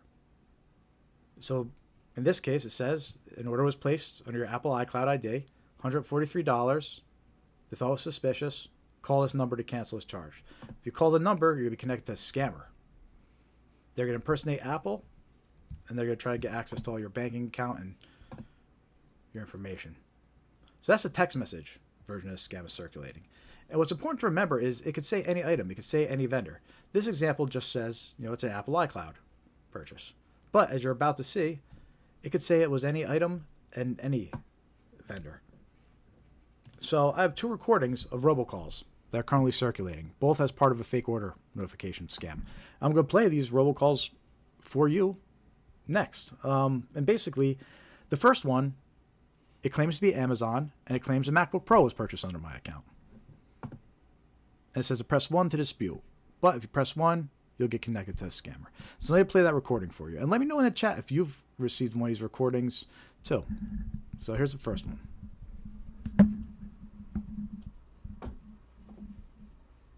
This call is to authorize the payment of $1,499 for the recent order of Apple MacBook Pro on your Amazon account. If you do not authorize this payment, please press 1 to speak to our customer support representative. So that's the first robocall example of a fake order notification. They're notifying you of this MacBook Pro purchased under your Amazon account. And to press 1 to dispute the charge. Right. Well, this isn't Amazon. This isn't Apple. This is a scammer trying to get you to press 1. You press 1, you're going to be connected to a scammer who's going to try to get into your bank account and personal information. Right. And again, the way these fake order notification works, they could impersonate any vendor, and they could claim any product was purchased. Right. So this next example, here's another robocall that's circulating.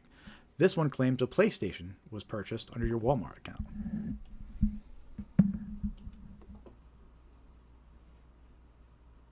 We are trying to contact you concerning an unverified purchase of PlayStation 5 Special Edition bundled with Pulse 3D headset being ordered from your Walmart account for an amount of $859.50. If you did not authorize this transaction or wish to cancel, please press 1 or return our call on same number at your earliest convenience. All right, so that robocall claims to be Walmart and saying that you purchased a PlayStation. It tells you to, let's see, what does it say? Does it say to call the number? Please press 1 or return our call on same number at your earliest. It advises press 1 or call on same number. Right? Pressing 1 would connect you to a scam center. And what's an indicator of this also being a scam phone call is it ends with or call number shown. A real call from a vendor is at least going to leave a phone number. Right. In this case, they say call number shown because it's a scam. But again, these are fake order scam examples. That was 2 robocalls. They claim to be from a store, Walmart, Amazon, and they claim you made a purchase. And they want you to press 1 so they could connect you to a scammer. Scammer's going to impersonate customer support, and it's all downhill from there. So that was the text message version. That was the phone call version. Well, what about the email version? Because again, we're being targeted from all angles when it comes to these fake order notifications. Well, here's a victim story. 23-year-old Lincoln woman reported losing $4,100 after falling victim to an identity fraud scam in July. The scam began on July 17th with an email claiming she had purchased an iPhone. Right, there's the fake order notification. The woman called the number provided in the email to dispute the purchase and was told she had multiple open accounts in her name across various states. So she called to dispute, but she actually got connected to scammers, and she doesn't know she's talking to scammers. Right, the scammers, they tell her she was informed someone was using her identity. According to police, scammers then connected the woman to a person posing as a CIA agent who instructed her to withdraw $3,600 from her bank. The next day, she was directed to use the money to purchase Walmart gift cards and send photos and receipts. Additionally, the woman sent another $500 cash card to the scammers. All right, so there's a lot to take in here, but this is the email example of a fake order notification. All right, we saw a text message, fake order notification. We listened to phone calls. Now here's the victim's story about an email. The email said she purchased an iPhone. That's a fake order notification. She didn't purchase an iPhone. And the email says to call this number to dispute it. She calls that number. She doesn't realize she's calling scammers. She thinks she's just calling Apple support or whoever. But she's actually calling scammers. So that's how these fake order scams work. That's how they pull in the victim and trick the victim. Right? If you get some kind of order notification, manually go to your website, and check that way. Like the Amazon one, you would just go check your Amazon account. Don't trust links. Don't call phone numbers. And also, there's some more fascinating information, that comes along with this victim's story, right? So not only, she falls for the fake order notification scam, fine. But what happens once the scammer has them on the line?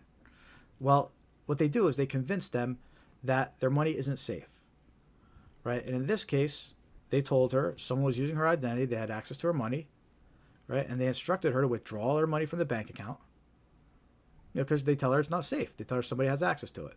So she withdraws all the money from her bank account. Then the next day, they direct her to purchase the gift cards. And this is exactly what we talked about on our red flags earlier, right? If you were here a little earlier for the red flags, we talked about the asking you to purchase gift cards, right? What was that? Red flag number 2, I think. They asked you to purchase gift cards, unusual forms of payment. And if she had been aware of that red flag, it would have been enough to stop her. And that's an example of why awareness is key. Awareness of just these little details, would have been enough. By watching this live stream, now I hope, if you ever end up in this situation, you'll know right away. Wait a minute, this is a fake order notification. That's why I'm getting notified about an iPhone I didn't purchase. Or wait a minute, I know this scam. I heard about that on Scamaware 101's live stream. Gift cards? I'm not going to do that. That's a scam, right? So anyway, those are all examples of fake order scams. Fake order, fake purchase. And they all start with some kind of notification. And again, this is an extremely common scam because that notification, it could be a text message. Like the one I showed earlier, this one. Right? It could be a text message claiming an order was placed. It could be those phone calls, those robocalls claiming an order was placed.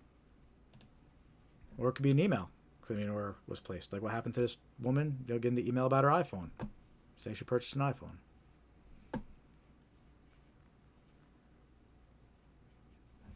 So watch out for these scams, extremely common. Let me know in the chat if you've encountered these. To this text message that was going around, a lot of people reported this one to me. Actually, had someone report a different version of this one to me this week. I don't have it copied yet to share, but I'll share it on the next live stream. But there's even a different version of this one that comes in, claiming an order was purchased. And the whole point is to get you to call the phone number, or in the phone call's case, is to press 1. And both are going to get connected to a scammer. The scammer impersonates customer support, but it's all part of their scam to eventually get into your bank accounts and steal your funds.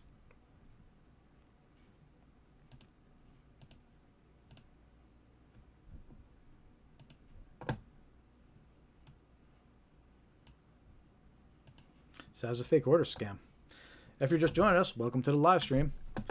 We do this live stream every week. The goal is to spread awareness about scams, common scams that are circulating, so you can protect yourself and protect your loved ones. We go over about 20 different types of scams that are circulating and share all recent examples phone calls, text messages, like the one I just shared of the fake order scams here. Those are all recent examples. So hit that like button. Help us spread awareness. Hit that like button. Hit subscribe. And we're going to continue going over some more scams here. Next one is a grandparent scam. This is a fun one.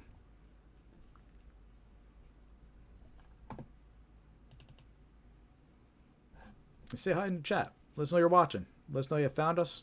And share your stories. I want to hear your stories. What scams have you encountered? What are you seeing? Do you know someone who's been scammed or someone that you had to warn about being scammed? We want to hear from you. Help spread awareness about those, those experiences as well.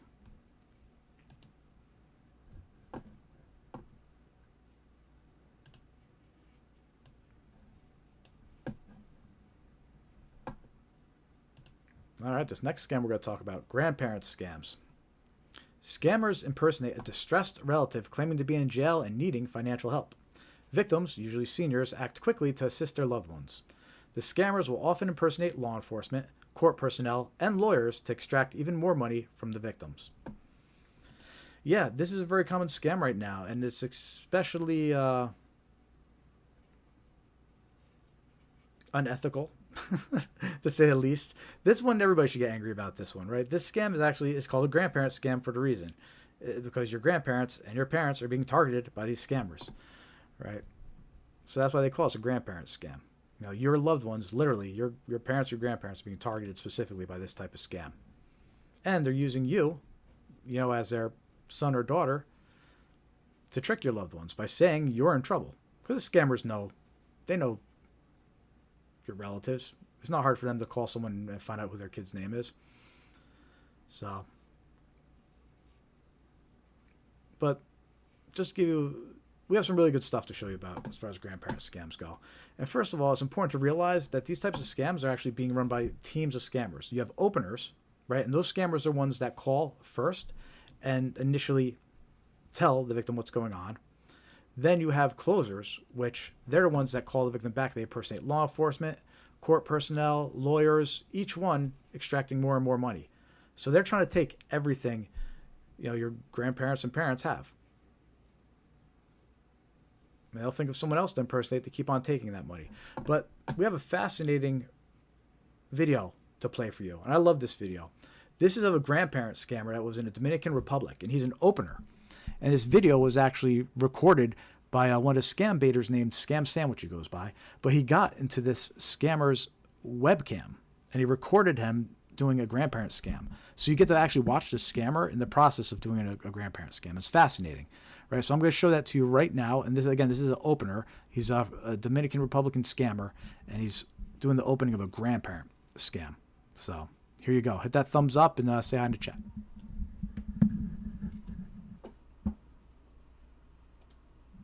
Oh, Mom, I had a car accident. Huh? I had a car accident, Mom. Is this Linda? It's me, Linda. Where are you? I got a car accident. What happened? I'm gonna put the officer on. I got arrested. You got arrested? Hi, ma'am. Yes. Hi, are you Linda's mom? Yes. What I'm gonna need you to do is grab a pen and paper and write down Linda's case number, ma'am. I need you to hurry up, please, ma'am. Case number? It's the number 2. 2? The letter B as in boy. Can you read that back to me? 2, B. Now, I'm gonna read what's going on, ma'am, okay? Okay. Linda was involved in a car accident. It was stated in the police report. She admitted that was her fault. While she was driving, she was using her phone. That's what caused the accident, ma'am, okay? Oh, man. The woman that was driving in the other vehicle was 7 months pregnant. We had to rush her into the nearby hospital. She might lose her baby. Oh, really? Yes. Now, we actually confiscated her cell phone for legal evidence, so she cannot receive or cannot make calls. This is going to be her only last call. Are you with me, ma'am? Yes, I am. Now, she actually wrote a note down here saying that she didn't want anyone to know about this. Let's honor her wish for right now because it's too much for her right now. That's what she's saying. Okay. What I'm going to need you to do, ma'am, is stay by the phone and wait for the lawyer to call, okay? Okay. Okay, bye-bye, ma'am. All right, bye. So that was a scammer in the Dominican Republic, and what he is he's the opener of a grandparent scam. As you can see, he's the one that calls the relative and initially tells him the whole story about your daughter's been in an accident and stay by your phone, you'll be contacted shortly.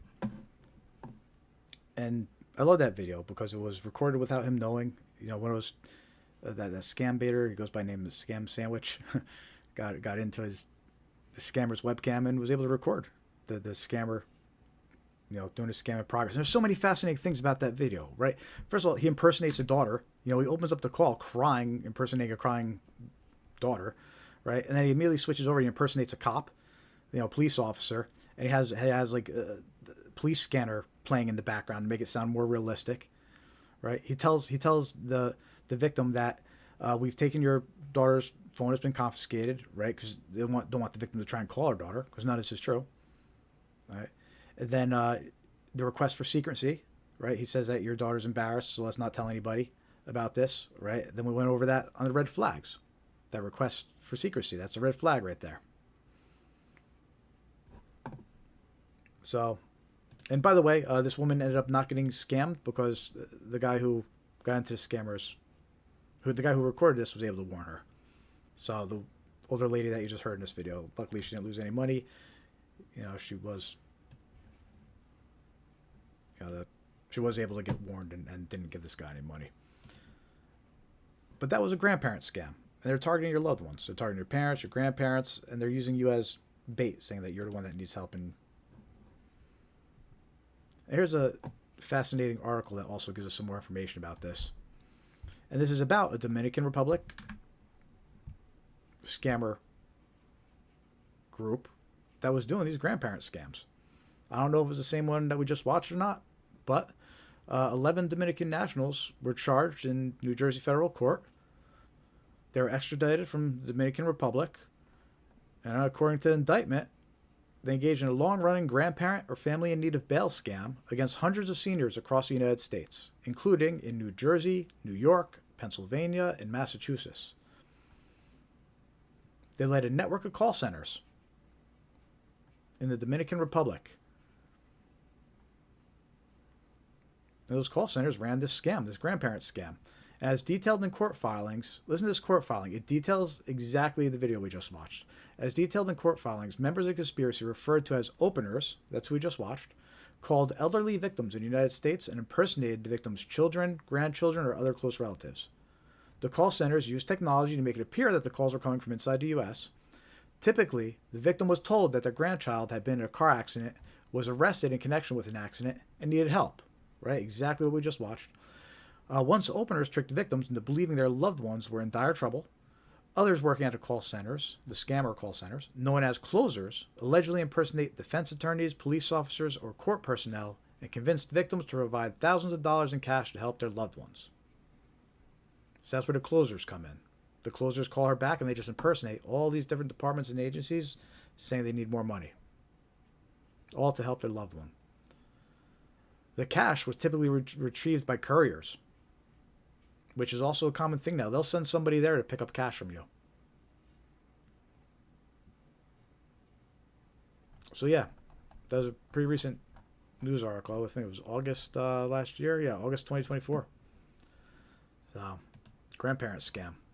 That one was operating out of Dominican Republic, but we recently heard a few weeks ago or a month or so ago, there was another group, I think it was like 11 individuals in Canada that were running one of these grandparent scams too. So, you know, scammers are all over the place, operating out of places you wouldn't necessarily think they were.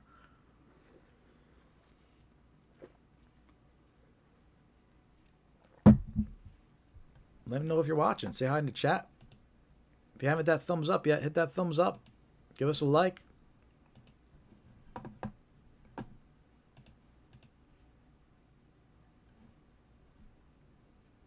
Good. Continue going through our scam examples here.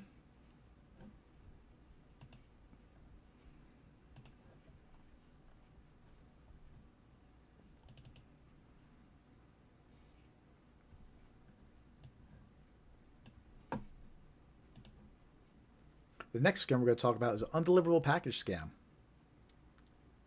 But first, if you're just joining us, hit that thumbs up, give us a like, say hi in the chat, and join our free mailing list. Go to scamaware101.com and click Join Mailing List. It's free, and we'll just send you some scam awareness tips and reminders when we're going live. Scamaware101.com. Most of the scams that we're covering this evening, we have videos about as well. So make sure to subscribe to our YouTube channel and check out the videos later. Again, we do this live stream every week, every Thursday, 5:45 p.m. Eastern Time. Our goal is to spread awareness of scams so you can protect yourself and your loved ones. So hit that thumbs up, give us a like, help us spread awareness. Now, on to the next scam, undeliverable package scams. This one was extremely popular during the holidays. It slowed down a little bit, but it seems to be picking up again. I've been seeing more people reporting this one recently. But basically, these undeliverable package scams, victims receive fake notifications about undeliverable packages and are asked to click a link to resolve. The link opens a fake website impersonating UPS, FedEx, or USPS. Any personal or financial details provided by the victim are stolen by the scammers. There never was a package. Let me know in the chat if you received one of these text messages. I know I got a ton of them during the holidays at the end of last year. Extremely common. They're going to pick up again and be common before you know it, as the holidays start approaching in a few months. And the scammers know it, so you're going to start seeing this scam popping up more. Undeliverable package scams. The most common version is a text message version. I have a bunch of examples to show you that text message. There's an email version too that we'll discuss after, but let's start with the text message version since that's the most common version recently. All right, here's the first example. Subject: due to an invalid address, you have a package that needs to be delivered, but it has been suspended due to incorrect delivery address. If you not update your address before 24 hours, your package will be returned to sender. To deliver your package, yes, it says delivery. Some grammar errors because it's a scammer. Please update your address by click the link below. So lots of grammar mistakes in this text message, and it contains the link to supposedly update your address. So right off the bat, you won't get text messages like these from UPS, FedEx, USPS. They don't send notifications like these. So you get any kind of notification like this, rest assured it's a scam and delete it. Right? But I'm going to show you some more examples though. And even though this first one just had lots of grammar mistakes, that's becoming less and less normal. It's starting to look more professional thanks to AI these days. So when you spot grammar mistakes, that's great, but a lot of scams won't have them. Here's another example. The USPS package has arrived at the warehouse and cannot be delivered due to incomplete address information. Please confirm your address in the link within 12 hours. And it has a link to a fake website. Also, notice at the bottom of this text, it says, please reply yes, then exit that message. Just to shorten it.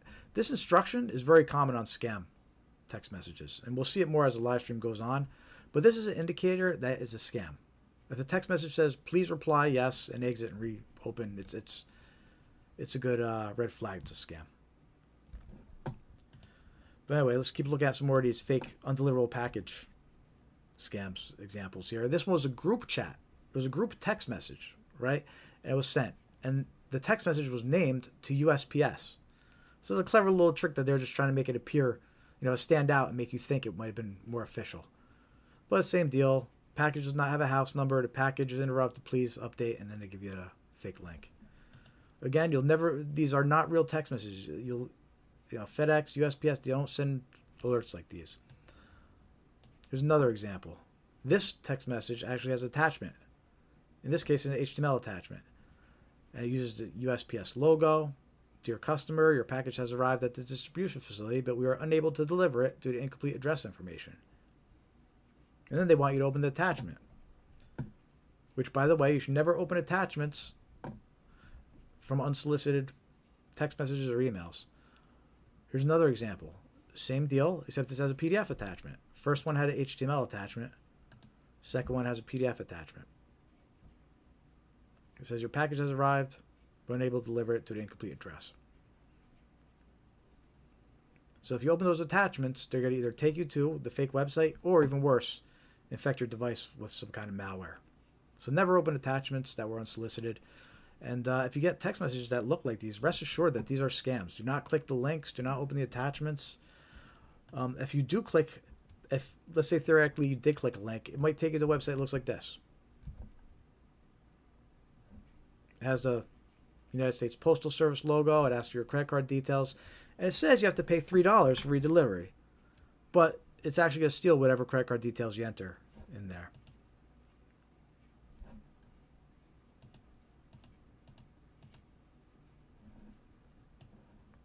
Here's another example of what the website might look like. This one's a little bit more convincing. The color theme, the logo. And this asks for shipping information and payment information that the scammers then steal. They're all starting from these fake undeliverable package notifications.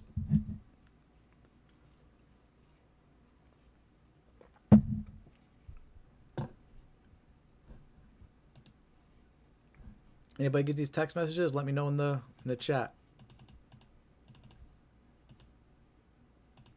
I see Dave joined us. Good to see you, Dave.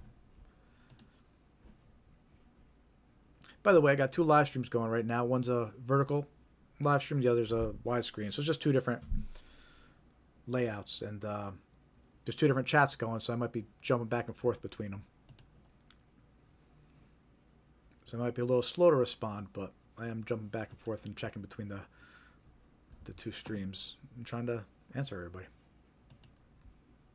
But again, those are examples of undeliverable package scam. I have this fun story that I like to share about this scam. It's kind of like the victim gets back, right?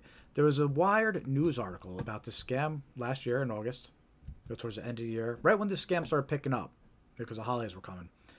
USPS tech scammers duped his wife, so he hacked their operation. I love this article. Basically, a woman fell for this, and her husband, I guess he's an IT guy, he infiltrated the systems of the scammers running this undeliverable package scam, and he found out all these details about their operation behind the scenes.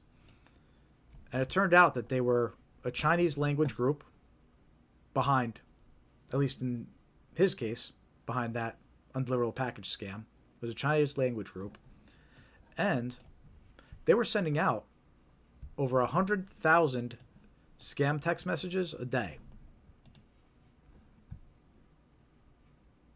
Let's say again, 100,000 scam text messages per day. So that's why you get so many of these scam text messages. The scammers have the technology to send hundreds and thousands of these out every day. And this was late last year, so they could probably do even more now. So it was a Chinese language group. They're sending out 100,000 of these undeliverable package scam text messages, and he discovered that they had almost 500,000 unique credit cards from victims. It said people entered 438,669 unique credit cards. So that's 500,000, 500,000 unique credit cards almost. It said many people entered multiple cards, and more than 50,000 email addresses were logged. 20 of those were military or government email addresses. Right? So you even have government and military officials falling for this Chinese-based scam. So these are for undeliverable package scams. But anyway, I do like sharing that article because the husband got some revenge. He hacked the scammers and he found out all these details. And then it went on. He said he worked with police and notified victims and was able to do some good out of it, at least. Hopefully prevent more fraud. So it's important to be aware of these undeliverable package scams, especially during the holidays. November, December, January, that's when they pick up the most. But they're circulating now, too. Someone recently reported one of these to me.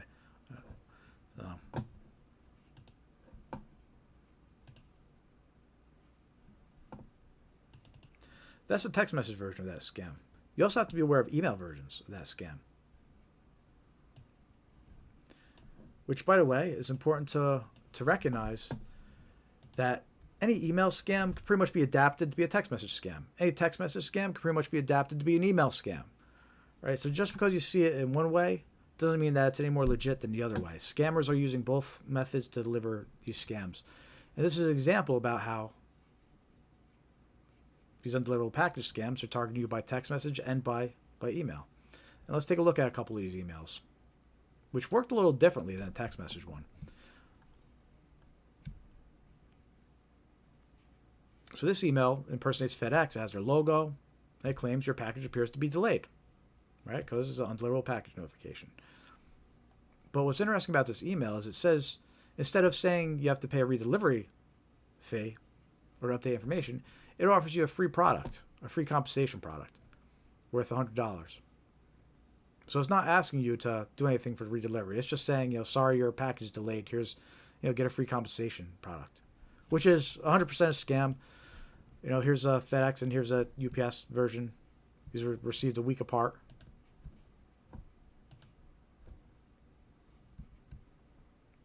FedEx and UPS do not offer free compensation gifts for delayed packages. It'd be nice if they did, but they don't.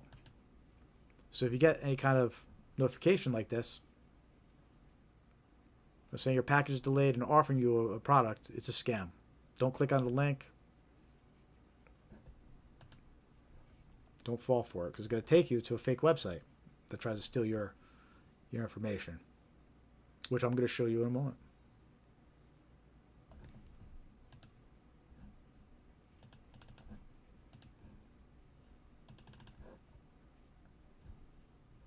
You can see this email came in November 22nd. This email came in November 16th. So it was right around Black Friday and the holidays were approaching. So that's when these undeliverable package scams pick up the most. And it's important to be aware of them. Because everybody's sending and receiving packages during that time, or expecting packages, or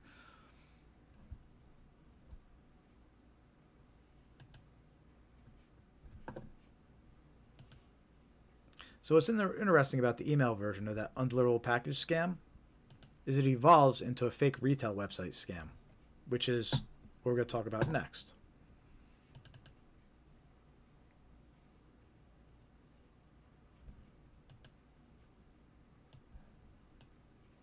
These fake retail websites is when scammers create fake websites to sell products that are never delivered. Victims are lured in by unbeatable deals and lose money once they pay. These scams often target holiday shoppers or those seeking trending items. So in the undeliverable package scam, where they're offering you the free compensation product, if you click that link, it evolves into a fake retail website. And we're going to show you exactly what that means, because I have the screenshots and examples of those fake retail websites that were involved in that scam.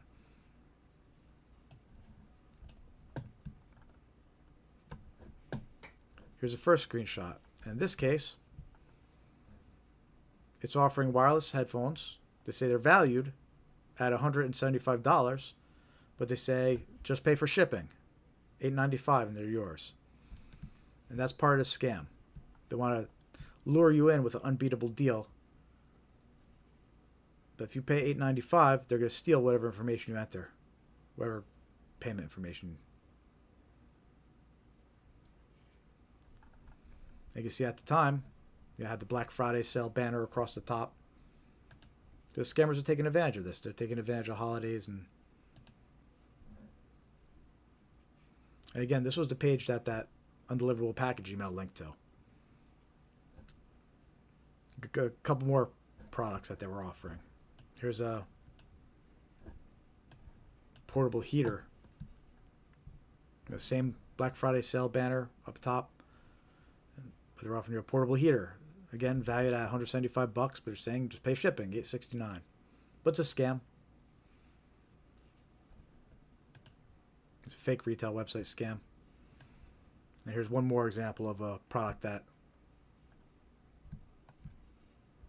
undeliverable package scam was linked to. Here's wireless earbuds, which is a pretty common item used in scams. Scammers definitely use popular products and items that people are buying, and earbuds were definitely popular. Again, $175 value it claims, but just pay shipping, $8.69, which is a lie. It's a scam. They're just trying to get you to enter your personal and financial information, your payment details. And there's many ways you could end up on a site like this. Many ways. Like you can start off with an email, like the email scam we just talked about, the undeliverable package scam, or it could just be some fake offer that's emailed. You know, they could straight up say, you get an email saying earbuds, just pay for shipping, free earbuds, right? But it's a scam. Advertisements. Scammers purchase ads all the time, whether it's on Facebook or sponsored listings on Google. Scammers purchase that all the time. So those ads could direct you to these fake retail websites when you're searching, on Google. Your paid results might take you to these fake retail websites. You're on social media, scrolling through Facebook. One of the ads that pop up might take you to one of these fake retail websites. You might be just browsing the internet, going to a website, maybe a news website, for example. And the third party they use for ads might insert one of these fake retail website ads. They can't control what the third party ad providers are letting through. So there's many ways you could land on these fake retail websites. And again, one of the common lures is they'll offer you a valuable item, $100, $200, and just say pay for shipping. So if you end up on a website you don't recognize or don't know and haven't used before, be suspicious if it has very good offers like this.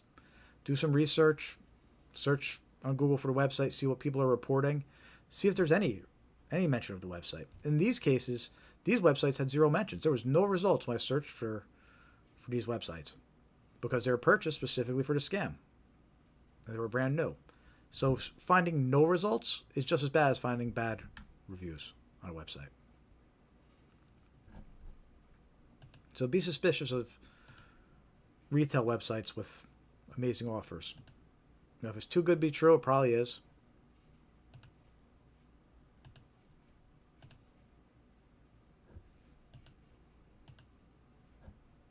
And that's a fake retail website scam.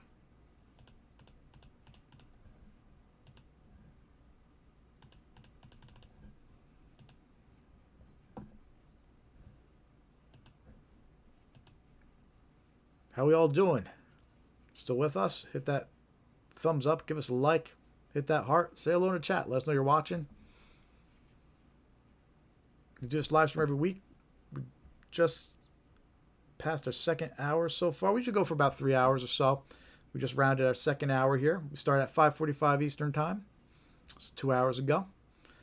And we go over about 20 different types of scams on this live stream. We go over red flags to identify a scammer. All important information to help you be more aware of scams so you can protect yourself, protect your loved ones. We're getting about close to halfway through the list of scams here, but we still have lots of good ones coming up. If you haven't yet, hit that subscribe button.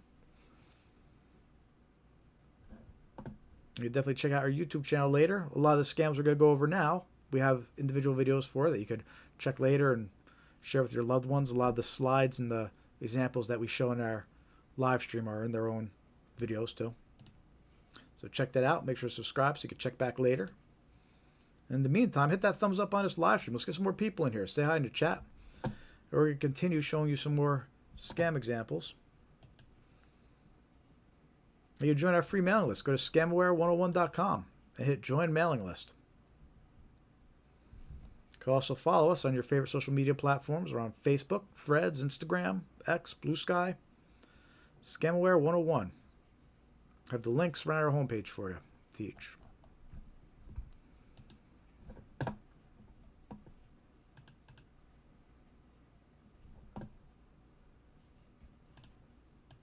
The next scam we're going to talk about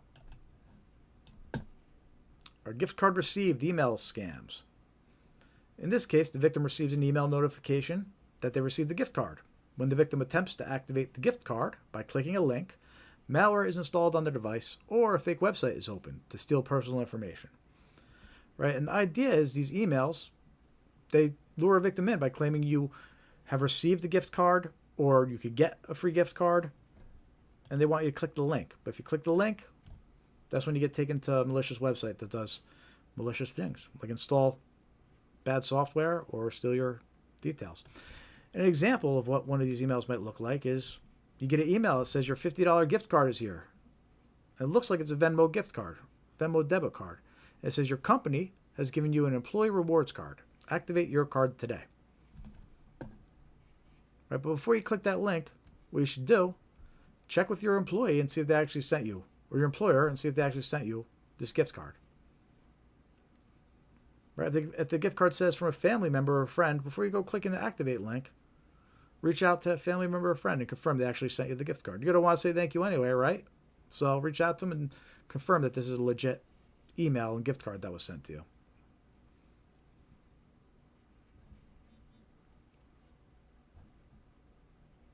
And that's a pretty quick example of a scam here. You know, these fake gift card received scams.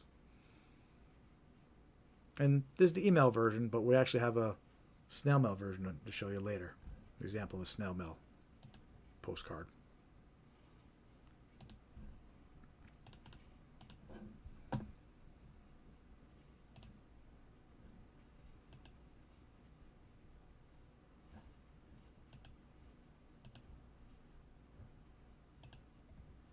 So let's see, I think we're up to 11 scams.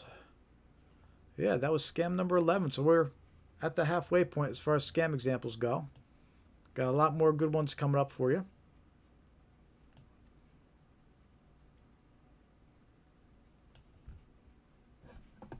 Let us know in the chat if you've encountered these scams.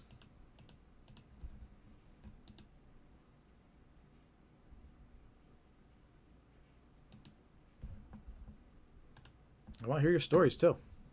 Have you been scammed? What red flags have you noticed? What scams are you being targeted with? Text messages, phone calls, emails? Let's hear it.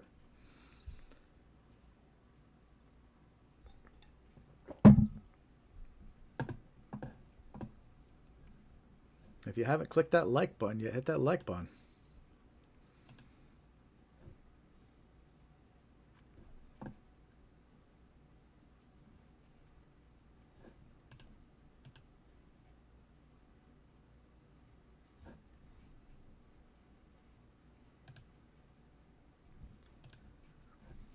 All right. So for this next portion of our live stream, we're going to go over some tools and software that you could use to help protect yourself from scams and be more aware of the scams that might target you. And what we're trying to accomplish with Scamware 101 is to build out a website so it's a one-stop portal for everything you need regarding scam awareness, including a knowledge base, which we started building out. We have various resources, educational resources, links to third parties, and tools and software, which is what I'm going to spend a little time going over with you tonight, is the tools and software that's available to you. So again, we put this around our scamaware101.com website. You can see the tools and software link around the homepage here. And while you're there, click join mailing list. Let's take a look at the tools and software page.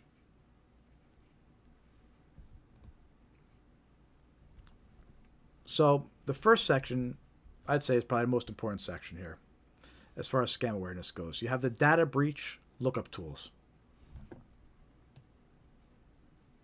And what these tools do is you enter your email address or your phone number, depending on which one. And I suggest you use all four. They're all four trustworthy, reliable links. They don't steal your information, and the checks are free.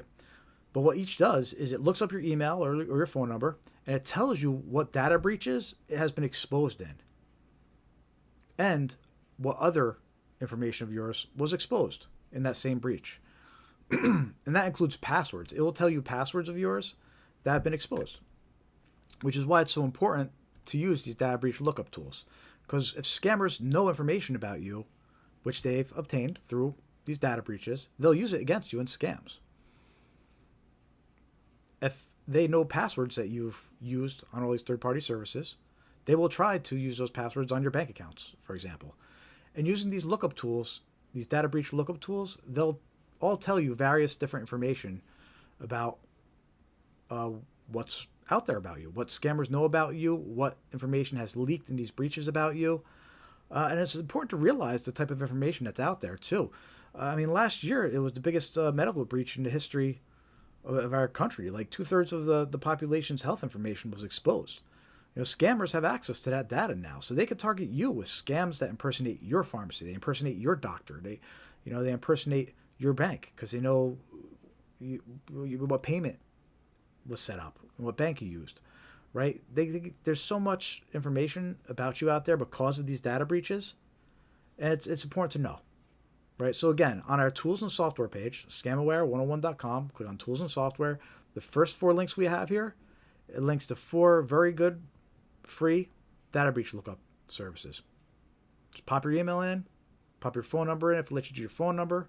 Some of them let you do both. I recommend checking both, email and phone on the ones that have both, right? And check out all 4 of these links. You might be surprised to find out what information comes back about you. Again, including passwords and things of that nature, right? All 4 lookups are free. They might try to sell you identity monitoring after you run the scan, but you don't have to take it. But the important part is the lookups. You can do the free lookups and see what information about you is out there.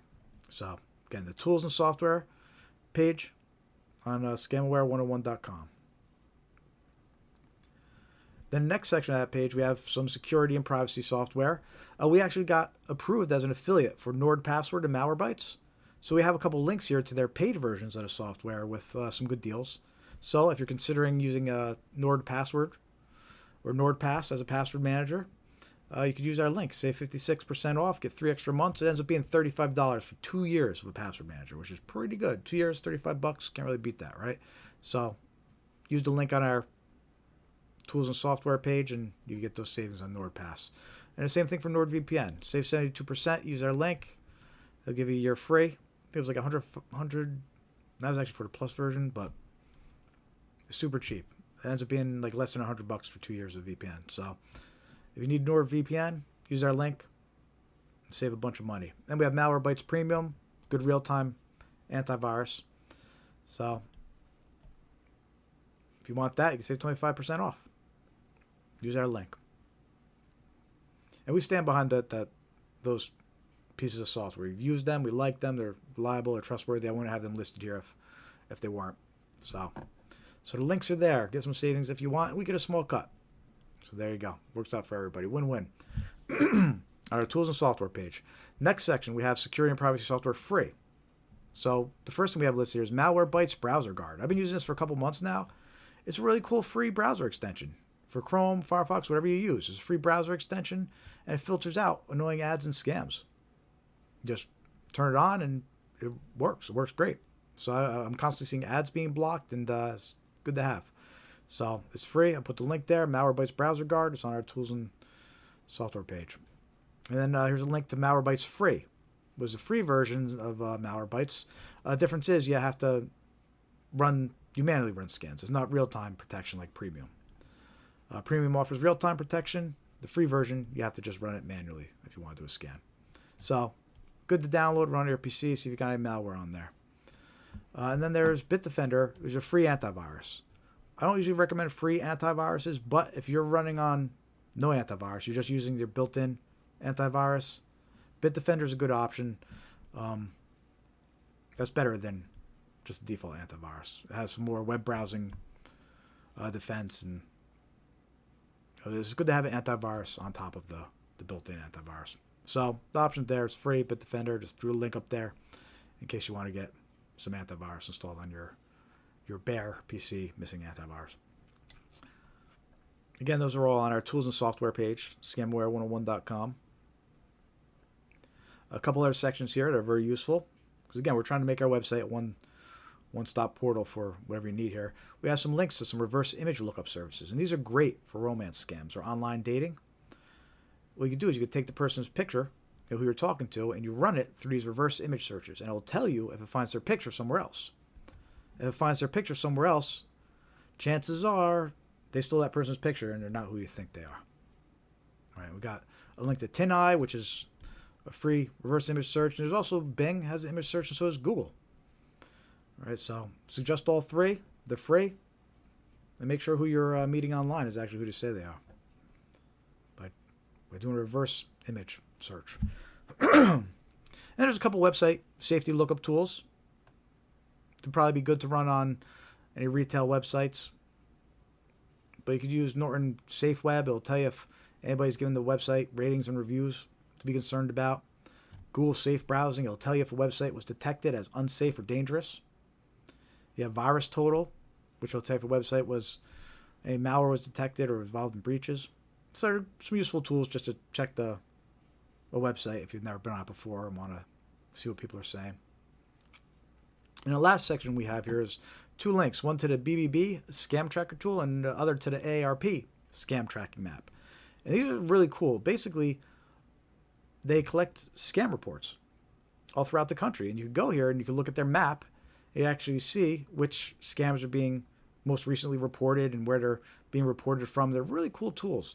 So we're actually going to spend a little time at the end of our live stream, last 10 or 15 minutes of our live stream, showing you how that works and looking at some of the recent scams that are actually being reported on these tracking maps. So that's a fun little way we end the live stream. But we still got a little bit more time to go before we do that.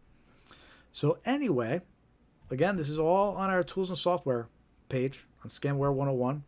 If you do anything, check out these first 4 links to at least see what data of yours is floating out there, and so you can protect yourself. Scamware101.com, and that's the tools and software page. And while you're there, click join mailing list. It's free to join. And we'll send you reminders about when we're going to be doing our live streams and some useful scam awareness info from time to time. That's scamware101.com. Again, that was the tools and software page. Had all those links. And the join mailing list for the free mailing list.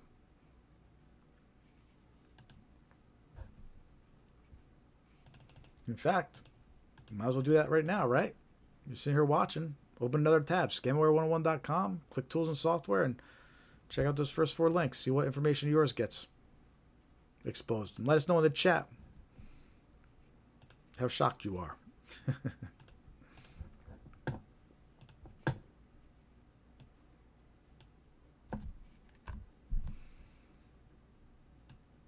All right, cool.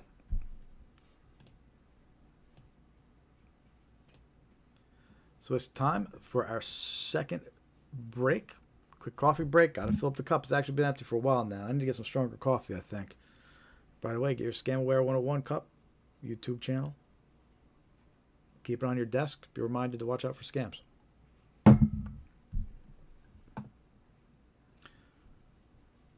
Got about 9 or 10 more scams coming up. Yeah, 9 more scams coming up. All good stuff, all circulating now.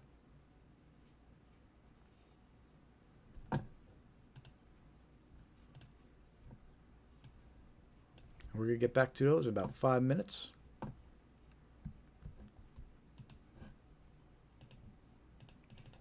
going to go run and fill up my cup again. If you haven't hit that thumbs up yet, hit that thumbs up. Let us know you're watching. Say hi in the chat. Be back in a couple minutes, and we'll get this wrapped up for our final portion of the live stream. We got 9 more scams to go over and lots of good stuff left. Stay tuned.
All right. 8:05. Let's get our last and final portion of the live stream started. We got about an hour left. About 9 more common scams to go over. If you're just joining us for the first time, thank you for joining our weekly live stream. I'm Jared with Scamware 101, and we do this live stream every Thursday, 5:45 p.m. Eastern Time. And our goal is to spread awareness. And we do that by showing you over 20 different types of common scams and examples of each. In some cases, multiple examples. Some text message scams, some email scams, some phone call and robocall scams, even some snail mail scams, which we still have to go over a little later in the live stream. This will be the last group of scams we go over. So lots of good stuff coming up, and lots of good stuff we'd like to share on these live streams to help spread awareness, because awareness is key. Awareness of these scams is key to protecting yourself and protecting your loved ones from these scammers. They're getting more advanced with AI, and they're making a lot of money, these scammers. A lot of people are falling for their scams and losing their life savings, losing everything. We're not just talking about losing $100 here or there. We're talking about life savings, being cleared out and lives being ruined by these scammers that take it all. And we want to try to put an end to that. But the scammers are winning. So it's important to spread awareness. We can't do it alone. So hit that like button, hit subscribe, share our videos. And as a community, let your loved ones and friends know about these scams. You join our free email list. Go to scamware101.com, click join mailing list. You can also follow us on social media: Facebook, Threads, Instagram, X, Blue Sky. We have links right on our homepage, scamware101.com.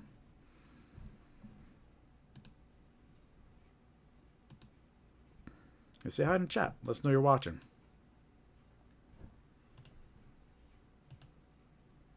So we're going to go over about 9 more scams.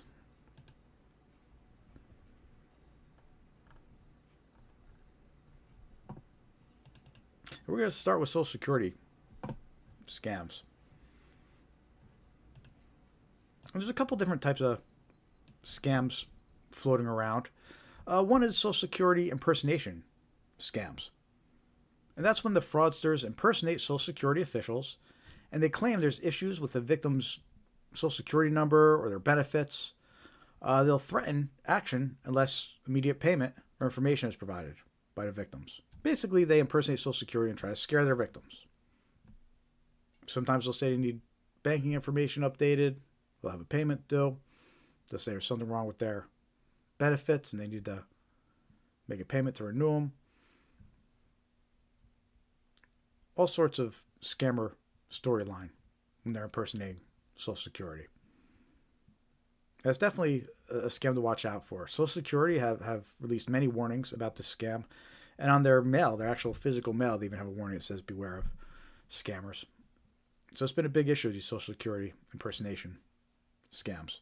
And a lot of times they're targeting victims by phone. And they'll impersonate Social Security. They'll call, they'll say they're from the Social Security Administration. Caller ID might even show the phone number of Social Security, the correct phone number. But it could still be a scammer.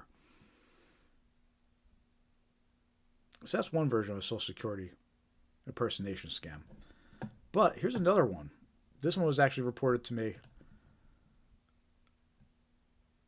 And I have some examples to share. And this one actually is a email. It's a Social Security, it's a fake Social Security impersonation. It's an email. And the first example I'll show you is how it looks on a cell phone, right, on a mobile device. It's a lot trickier to tell it's a scam on a mobile device. First of all, it doesn't show you the actual email address that's coming up. Right? It just says Department of, and you actually have to click on it to see what the email address says. Then, the link here, it points to ssa.gov. At least it looks like it does, but it doesn't. That's part of the scam. So this fake email that comes in, it looks like it's a link to a report. We hope you find your new statement useful and informative. Thank you for using the Social Security Administration's services. So it's impersonating Social Security. It's trying to get you to download this link in this file. Now, when you look at it on a computer, it's a little bit easier to tell it's a scam. First of all, you can see the email address. And right there, you can tell it's from outside the U.S. It's not from a government email address, not from Social Security. It's some random email address outside of the U.S. And when you hover over the link that's made to look like it's SSA.gov, when you hover over the link, you see it actually points to a fake website.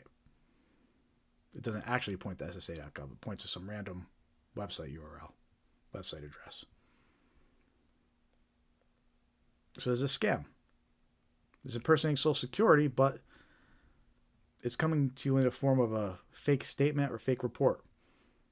And what's interesting about this scam, at the very bottom, it says this file works on computers only. Because chances are it's going to install malware on your computer. So it's trying to get you to download and run it on a computer. So again, this is a fake email masquerading as Social Security. And it's a fake statement. To see your statement, please download the file from this link. So you need to watch out for that type of Social Security scam. The scammers are targeting you by email, emails that claim to be from Social Security, and they're targeting you by phone, claiming to be from Social Security, claiming there's issues with your account or your benefits. It's a very common scam. It's been going on for years. Important to be aware of Social Security impersonation. Be skeptical of any unsolicited contacts from people claiming to be Social Security.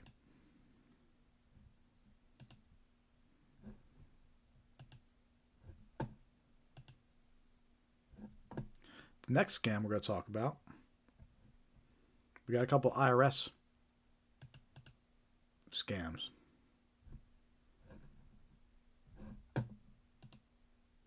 I see a few more people joining. Say hi in the chat. Let us know you're watching. Hit that thumbs up and give us a like. Help us spread awareness.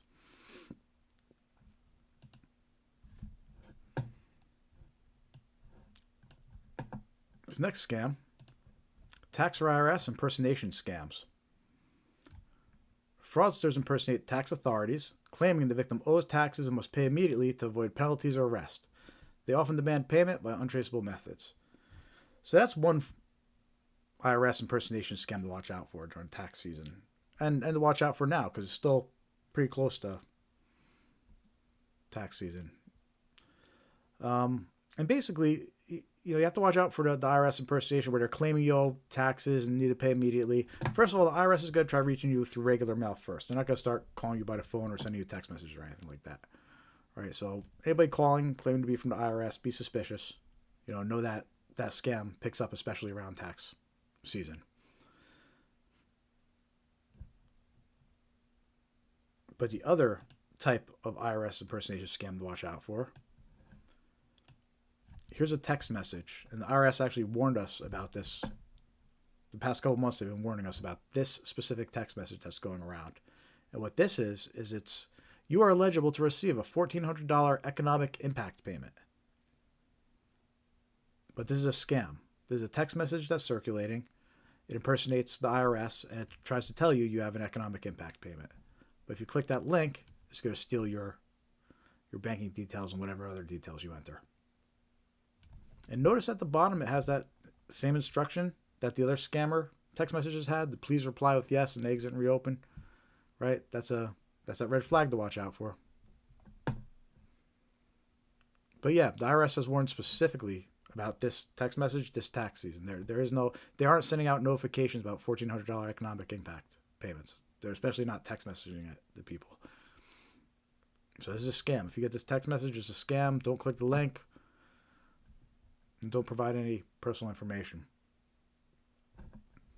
And this goes back to what we mentioned earlier about how even though this warning is about a text message version of this scam, a couple years ago, the IRS actually released a warning about the email version of this scam. It was the same thing. It was just an email circulating saying you had an economic impact payment.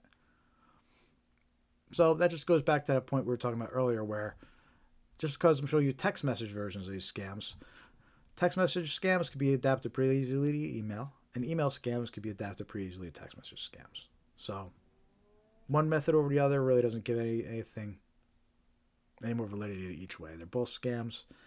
And if you get a notification to text message, it's a scam. You can probably get one from email. It's a scam. Which goes back to, again, the IRS warned us about this specific scam a couple years ago, but it was the email version, which I'm sure is still circulating. You should be on the watch for as well. But anyway, these are the type of scams you need to watch out for during tax season.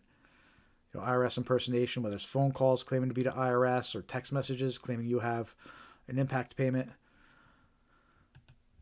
And then there's also another type of scam to watch out for during tax season. And that's these fake tax services and tax forgiveness type calls. They seem to be circulating a lot by phone. With these robocalls that they claim that you owe back taxes and that they could help you, but they want you to press 1 or to call them back at a phone number. And there's always a spike in these fake tax forgiveness scams during this time of year. So let's take a listen to. I actually have a recording of one of these robocalls. So I'm gonna play one of these robocalls for you right now. These tax forgiveness scams that circulate.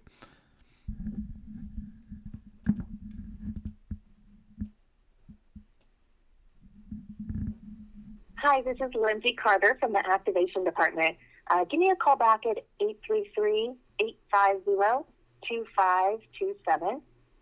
Our records indicate you have some back taxes owed. You're now eligible to apply for them to be forgiven with the Zero Tax Balance Program. Any back owed taxes can be enrolled to be forgiven through this program. But we do need to sign up this week. Just give me a call so we can start the process. It's really quick. And I'll keep your file open here. So my number is 833-850-2527. If you've already resolved this, call back and press 2 to be removed. Can't wait to speak with you. 2. All right, so that was an example of a robocall going out claiming to be a tax forgiveness service.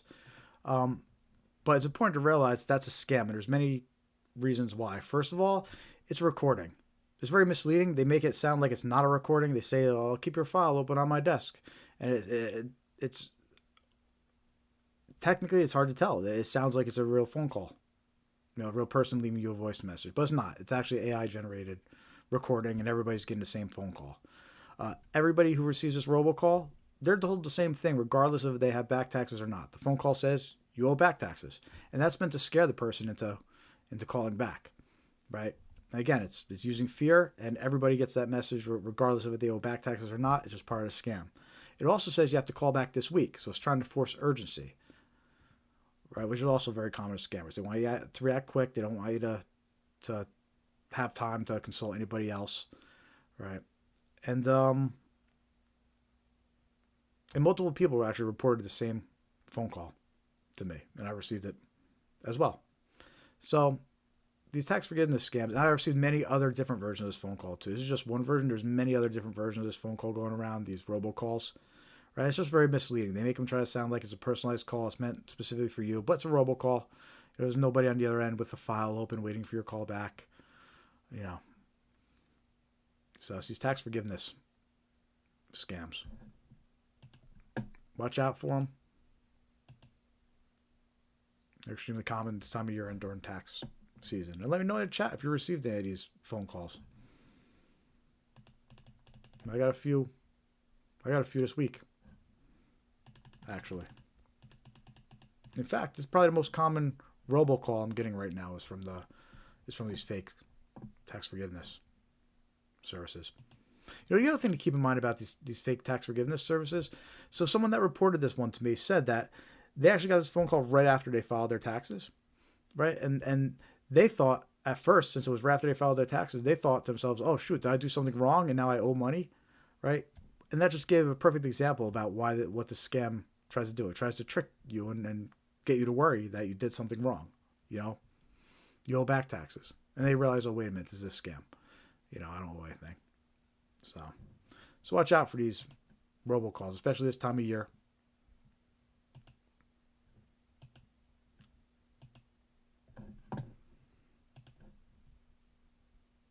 Along with those other IRS impersonation scams we just talked about, and the fake text message going out about economic impact payments. These types of scams always pick up this time of year. And clearly they're still circulating now.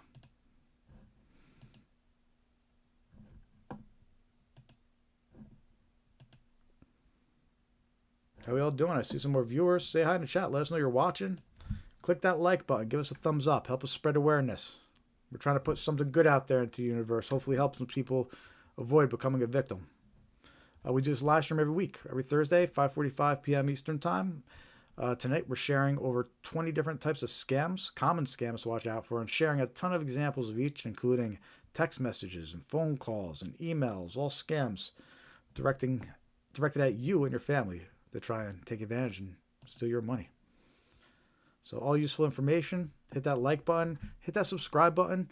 We release videos as well. Most of the scams we're covering this evening, we have separate videos for too that contain the examples we're going to share. So definitely subscribe and check back later to see what other videos we have on our channel to share with your loved ones.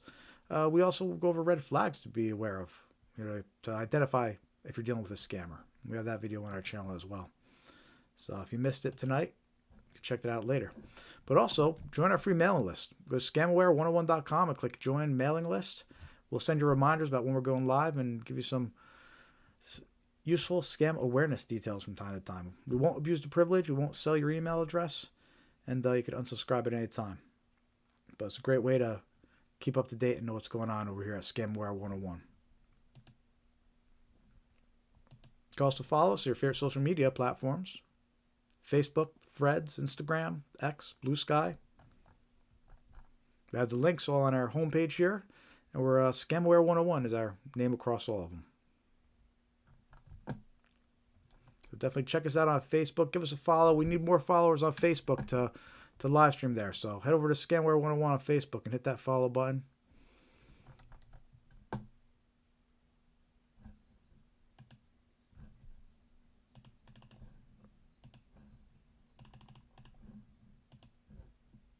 We got a few more scams we got to go over tonight here.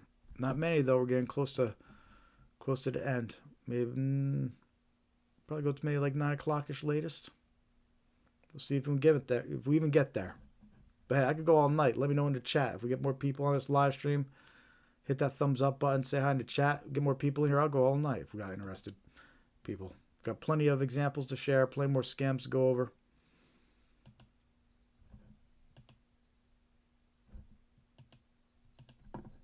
So the next example of a scam is a discount phone call scam.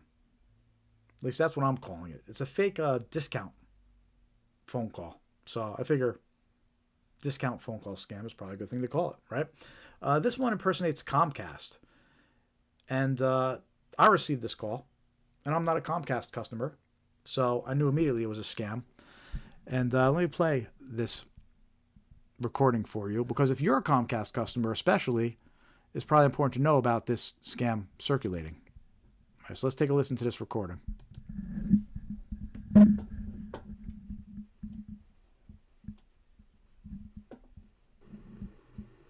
Hello, this voicemail is from Comcast Xfinity.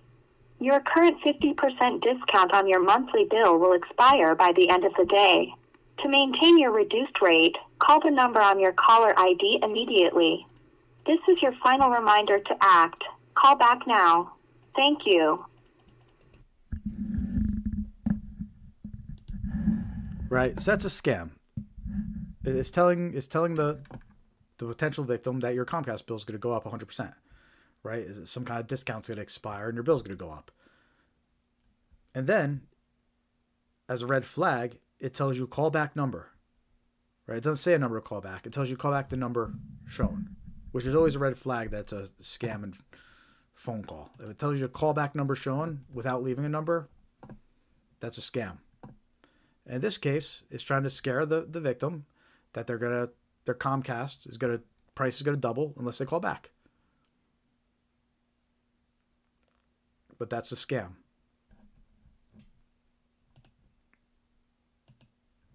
And once you get on the phone with them, they're gonna try to steal your personal and financial details.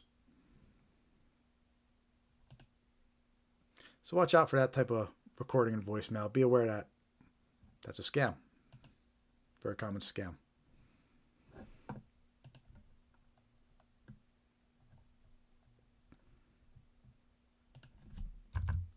How are we doing out there? I see more viewers coming. Excellent. Probably from the West Coast. Usually around this time, the West Coast starts getting out of work. And, yeah, we usually see a spike in viewers. So if you're from the West Coast, say hi. Let us know you're watching. Love to hear from you. Hit that thumbs up. Hit that heart. Give us a like. It'll help us spread awareness about these scams. We've been going for about 2.5 hours or so. More. And we're going to keep on going, though, but we're to the last section. But, hey, we get more viewers, more likes. I'll keep going. I'll start from the beginning again for everybody that missed it. I don't care. But say hi. Let me know you're watching. And our goal is to spread awareness. We want to spread awareness about these scams to help you protect yourself and your loved ones from becoming a victim. Right? On these live streams, we do it every week. So make sure to subscribe to our YouTube channel. But we do these live streams every week, every Thursday, 5:45 p.m. Eastern Time. Go over about 20 different types of scams, and we share examples, including text message scams, email scams, phone call recording scams, robocalls that are going out. And we're going to show you some examples of some snail mail scams next. Because believe it or not, scammers are still targeting you through the regular old postal service. That's right, they didn't stop. Where do you think all the original scams came from before they had email? So there's still snail mail scams circulating, and we got a bunch of examples to share with you and make you aware of.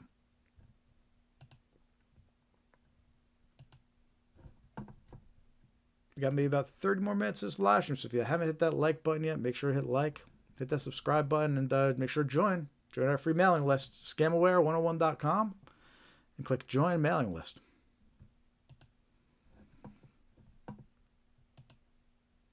With that said, let's get into our next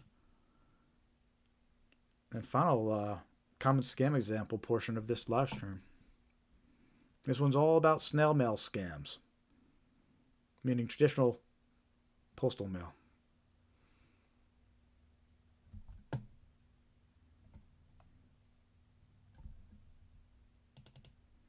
So first we're going to start with a free gift postcard scam. A lot of times these involve QR codes. So it's basically two scams in one. We're talking about a free gift postcard that you might receive. It might say activate online. Or it has a QR code to scam or to scan. A lot of these newer postcard versions, they have a QR code to scan. Because why are they going to try to get you to go to a website when you could scan a QR code? So basically, victims receive a physical postcard in the mail offering a free gift. When the victim attempts to activate the gift card by scanning a QR code, malware is installed on their device or a fake website is opened to steal personal information.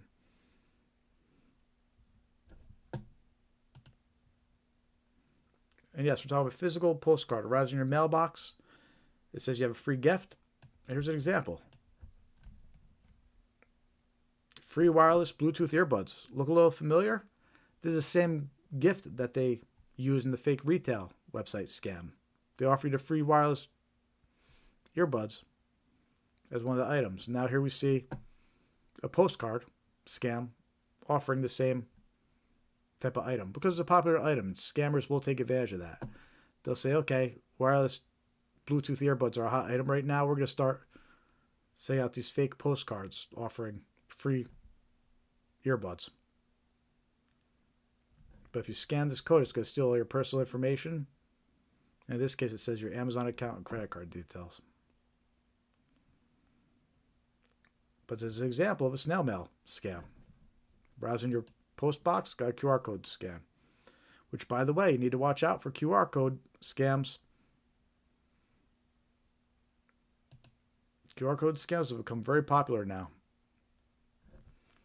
There's parking meters that have QR code stickers slapped over the legit ones that take you to a scammer website instead. There's flyers being distributed with QR codes on them that take you to fake websites. There's parking tickets being left for people, like actual parking tickets being left on windshields that have QR codes to scan, but they take you to a fake website. You didn't really get a parking ticket. So QR codes, you have to be very suspicious of QR codes, especially out in the public. You can't be scanning QR codes all willy-nilly. It's the same thing as clicking a link. When you get an email, you don't want to go click on links from people you don't know. Unsolicited links from people you can't trust. You want to be very suspicious of clicking links. And it works the same way with QR codes now, because that's all QR codes are. They just take you to a link. They just take you to a website like a link does. So it's the same thing.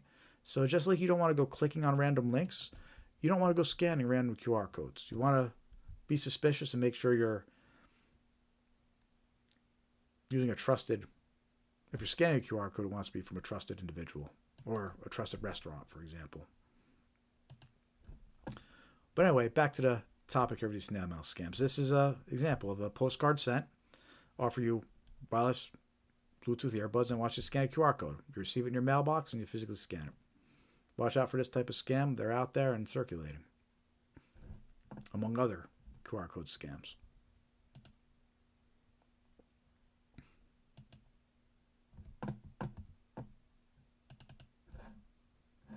I have a few more snail mail scams to share with you.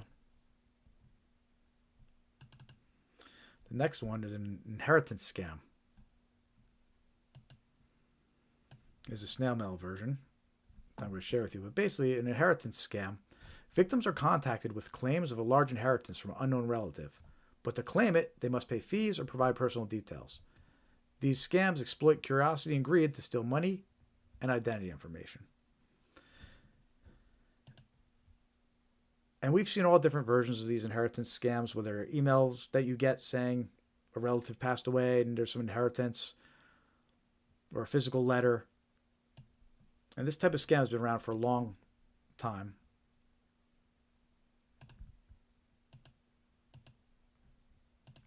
And this letter on the screen right now is an example of that. And notice this is dated November 29th, 2024.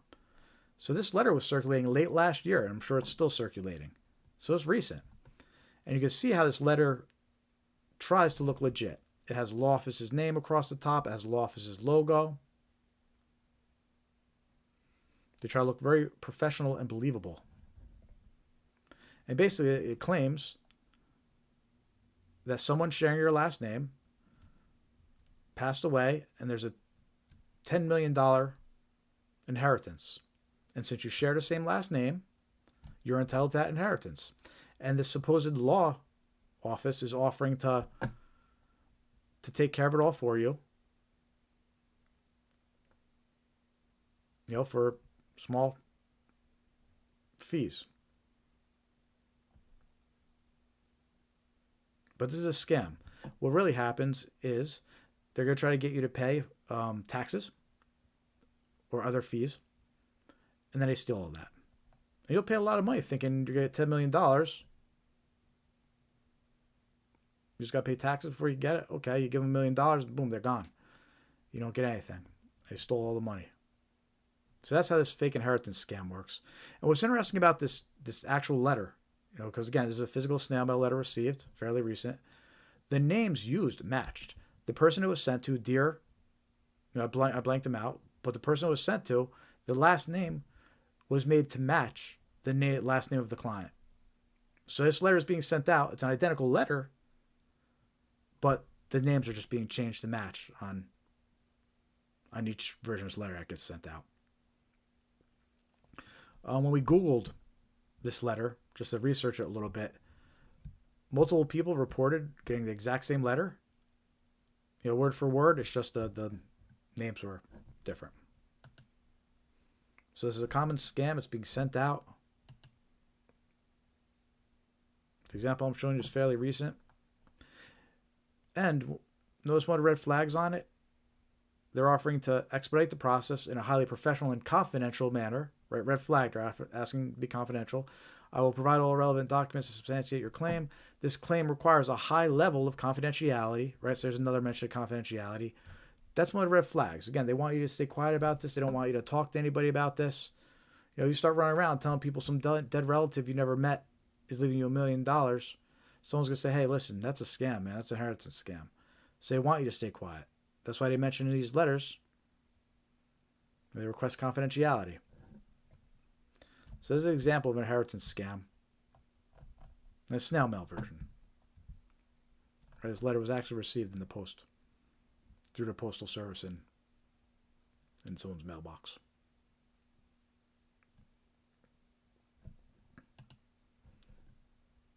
So watch out for that type of snail mail scam. If you're just joining us, say hi. Don't got much more longer to go, so say hi now. Hit that thumbs up. Give us a like. Let us know you're watching. We're wrapping up our scam examples here. We're going over snail mail scams. Got 2 more to share with you.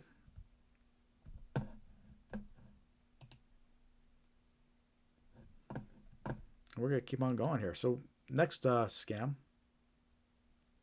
snail mail scam, is a fake renewal scam. Again, this type of scam, we see it online all the time for emails saying that your subscription is expiring, and it's a fake email, and that links you somewhere to steal your information. The snail mail version, we're going to show you a snail mail version of that.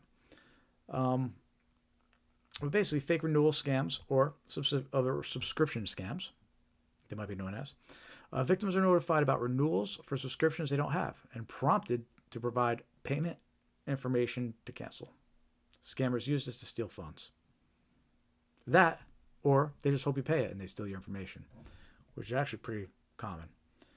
So let's take a look at one of these fake renewal scams, but the snail mail version, a letter that you might receive. So here's one claiming marketing services. And it's made to look very misleading. Technically, and the wording they use, this is actually an offer. But the way it's designed is to be very misleading. Like, it looks like it has return by dates.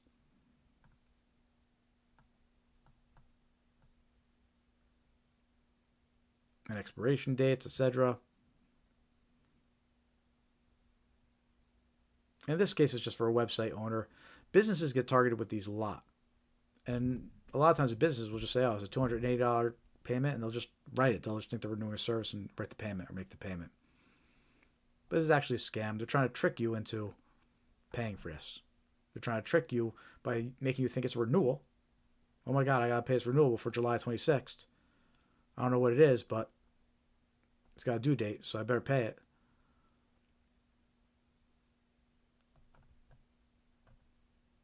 And that's how it scares the victim into making the payment. And this is just fake. This is a letter that was received.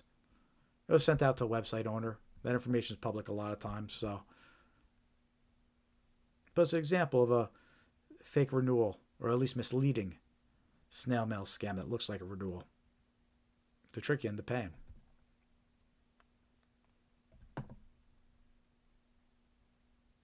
And you see the same exact type of scam in emails too.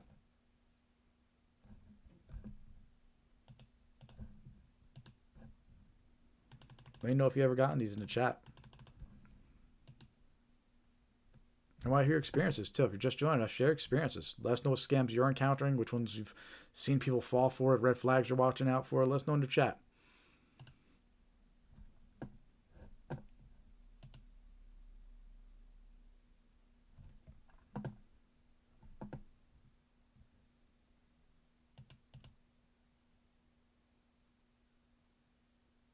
Okay, this last scam, example of a snail mail scam that we're going to show you. This is actually one of my personal favorites. It's a newer one, and we only started showing it on the last few live streams, but so it's a fun one. So again, this is a version of a snail mail scam, but in this one, it claims you've been approved and assigned a secret survey assignment. It's basically a secret shopper scam. You get this letter saying you've been approved to be a secret shopper. In this case, they call it secret survey. And the letter includes a check. So you basically get this letter in the mail with a check for $2,480. And the letter claims you've been approved to be a secret survey or secret shopper at CVS or Walgreens. And it instructs you to purchase gift cards. Instructs you to purchase gift cards and then to keep an extra $450 as commission to yourself.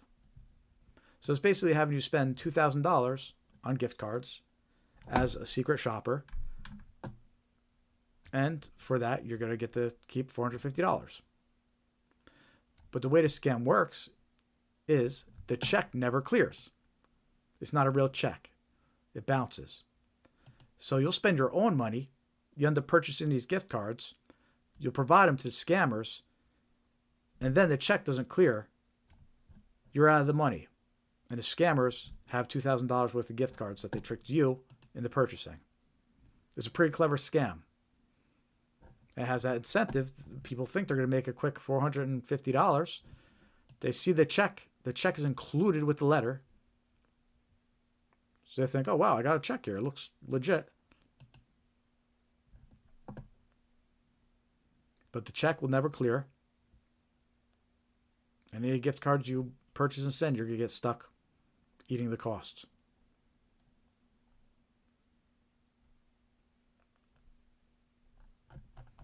So that's an interesting scam. And here's another, and there's different versions of the letter that go out, but they all follow the same theme, right? So here's one version, and here's another version of the letter that went out. Looks similar, but this one has a different amount specified. You only purchase 3 gift cards and then keep money for yourself. Visit any 3 of the above stores around you that sell Apple gift cards and purchase a total of $1,500 in Apple gift cards.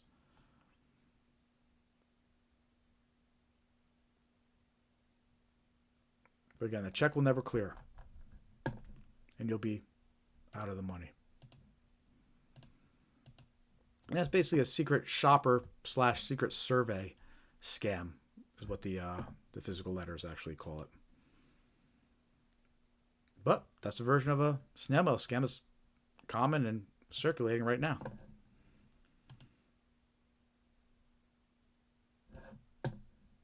You know, multiple versions, people reporting it, and it's just a clever way for scammers to trick you into purchasing gift cards and for them to steal them.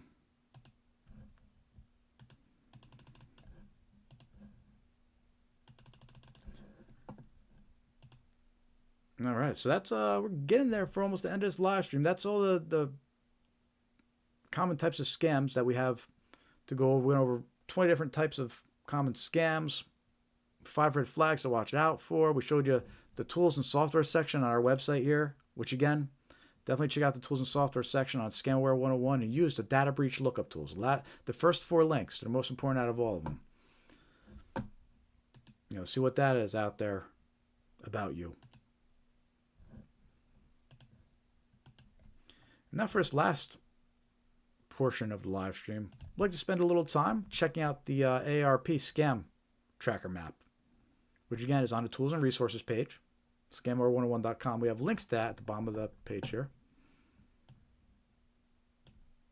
Scam report lookup tools. So scamware101.com, tools and software. They have the link to the AARP scam tracking map. And what's fun about this map is it shows you what scams are being reported throughout the country. And you get an idea of what scams are becoming more common, picking up steam, which new ones are suddenly popping up or they haven't heard of before. And what we're going to do is we're just going to spend the last few minutes of this live stream checking out some of these latest reports and seeing what people are reporting throughout the country, which scams are picking up steam and circulating. So this filled in my location automatically, which you could do. You could click on location, and which is Florida. I'm going to clear it. I'm going to leave it. I'm going to put on the whole country.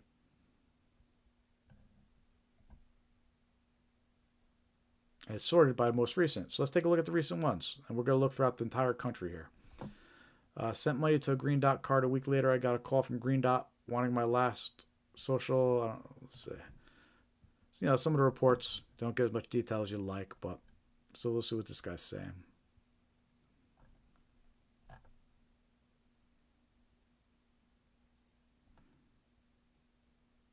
Yeah, I don't know what this guy's talking about. Something about Green Green Dot cards. I sent money to a Green Dot card a week later. I got a call from Green Dot, one of my last. Yeah, I don't know. Business imposter scam. We'll see what that is.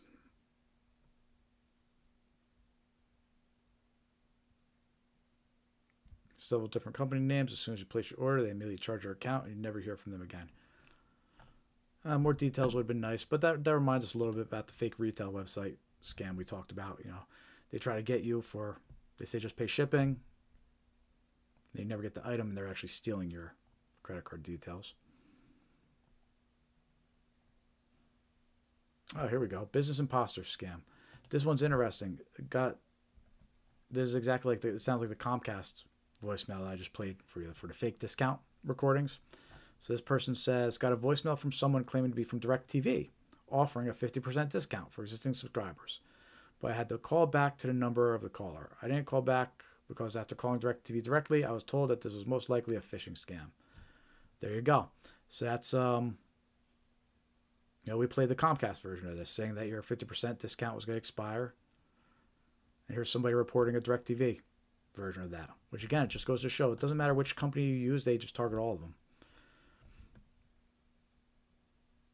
They'll call 500 people claiming to be with Comcast, and they figure maybe 100 of them will actually be with Comcast and fall for it. So we see someone reporting about that. Here's another one. Let's see. This one is unpaid tolls. We're going to see a lot of those as we go through these. We talked about that earlier in the live stream. It's one of the most common scams right now. This person received it saying that they had them do in Oregon. They had to pay by May 8th. They threatened to suspend your license. Yeah, so unpaid road toll scam. We talked about that one. Extremely common. There's people reporting them still. Which, by the way, all these reports came in from 2 days ago. So that's the ones we're looking at here. There's a little bit of a delay. And 2 days is the most recent you could see, which is fine. Received an email from Xfinity, and the actual email is from a scammer. Time to renew. Right? So there's a fake renewal email this person got, claiming to be from Xfinity. We talked about fake renewals.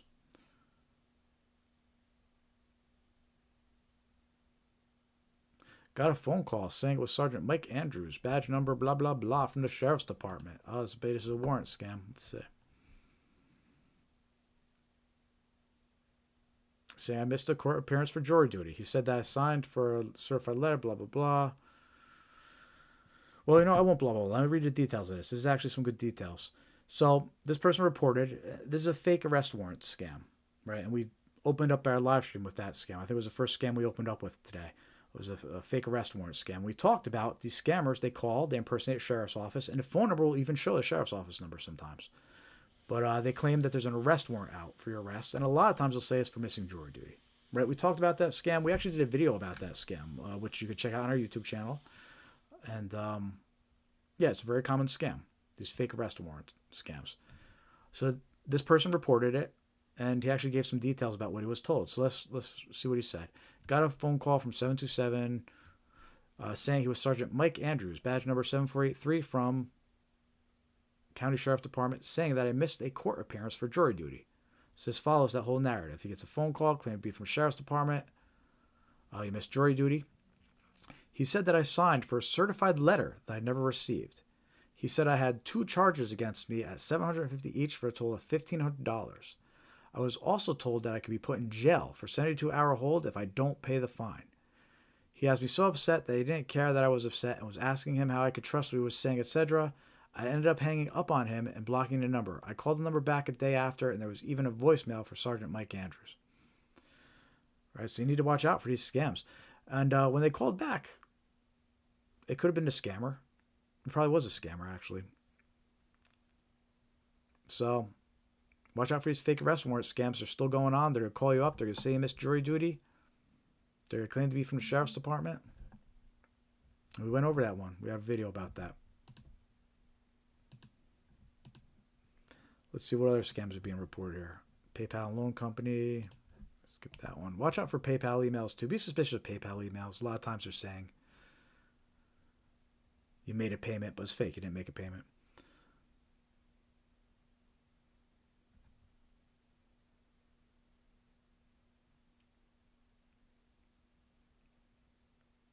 Received mobile texts that claim a debt is owed for unpaid highway toll fees. Don't commute or use toll roads, right? So there's the unpaid toll scam being reported. Caller claimed to be from WellCare. Asked me for my birthday. I hung up. All right, so even though that report didn't give us much details, it does bring up an important point. If somebody calls you claiming to be from somewhere and asking for your details, they'll say they have a message or important info for you, but you have to give me your birthday or you have to verify. It's a scam. We're seeing a lot of that, and they're health related. This guy says they claim to be WellCare, but I've heard of other health companies being impersonated too. And these scammers, before they tell you anything, they call you, but then they start asking you, what's your birth date? Right? And you don't give them any information. It's a scam. This person's reporting that. Gift card scams and fraud. Oh, here's that 50% again. Cable called to offer me 50% off my bill. The person left a voicemail. Number called back. Well, let's see what else he says. Does he have any more details about this? So it looks like it's that whole 50% call again that I played the Comcast version for you. We saw a report about the Xfinity version. I played Comcast, and then there was a report for, I don't know, the report we just read earlier. I forget which company. Cable called to offer me 50% off my bill. The person left a voicemail, a number called back. I called back, was answered with hold recording. They then picked up the line, and then they gave me details on the promotion. They knew the amount I pay each month through auto pay. They said because I was a valued customer, I was offered 6 months at an extremely discounted rate. They knew the amount and told me the last 4 of my checking account number that was debited. Due in 3 days if I wanted to go for it. I decided to do it. They told me they were teaming up with Target and could pay with a new Target credit card or gift cards. And I would need to pay 6 months in advance. I got the cards and called the billing department with the info on the cards. All is well until the next day. They called to tell me the cards didn't go through and I needed to call Target and get new cards. I knew I had been scammed. Ooh, that's interesting. That's an interesting story. So he gives a lot more details about how this scam goes. Let me actually go screenshot this real quick and save it.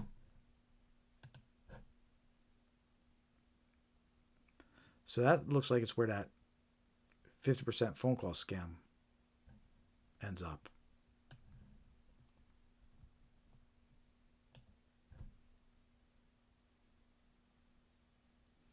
It's interesting that they knew that information about him. And they probably knew because of a data breach. All these major cable providers, Xfinity, Comcast, just to name a few, but every single one, Verizon, all these cable providers, internet providers, practically all of them, they've been breached. Their customer lists have been stolen. All that information that he knew about the guy's account is probably because his data was breached and stolen from his actual internet provider.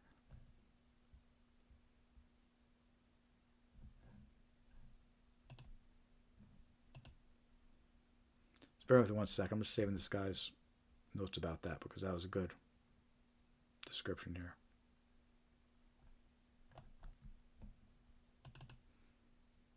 In the meantime, let me know in the chat. Have you gotten anything like that?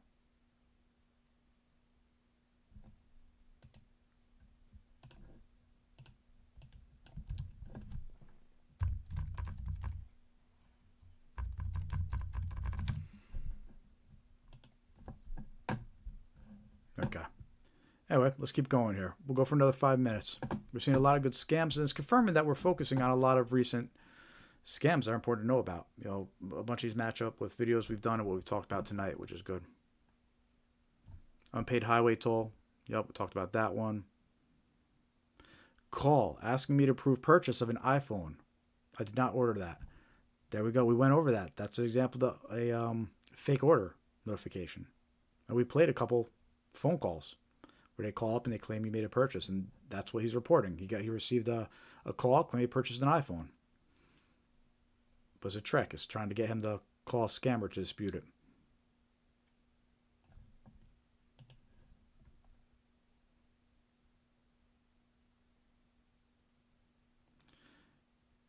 Gift card scams and fraud. This one, let's see what this one is. It doesn't look like one we specifically talked about, but it looks interesting. I was told that I had won a lot of money after solving a simple puzzle on Facebook. I was told in order to get the prize, I had to buy a $50 Apple gift card to help pay for delivery fees. I was also asked to give them my phone number. Thankfully, I didn't give them my phone number. Oh, okay. Yeah, so it's kind of similar to that.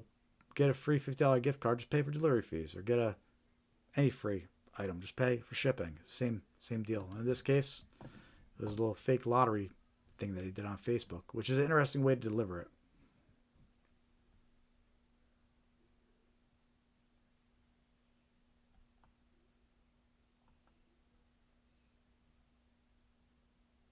I did not respond to this, so I was not harmed. Auto-related scam, let's see.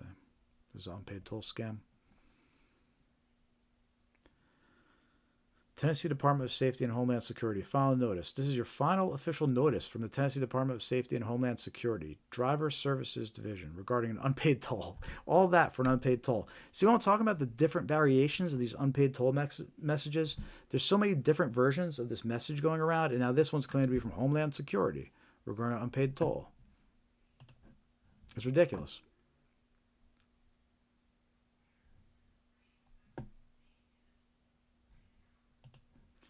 Take a look. Next page.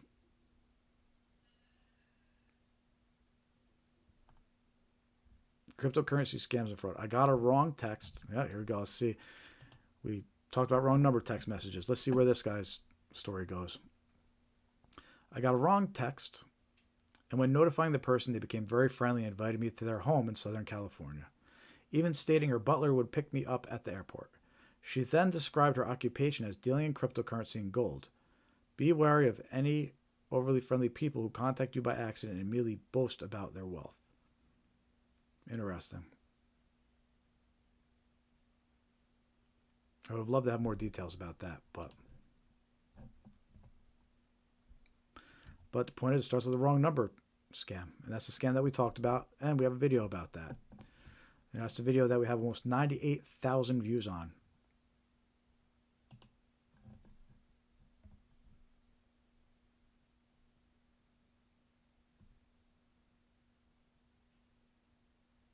Text from a foreign phone number stating outstanding toll. Yep. That unpaid toll scam is still probably the most common one right now, circulating like crazy. Lots of reports about that, and obviously different variations. Still every week I get a new variation.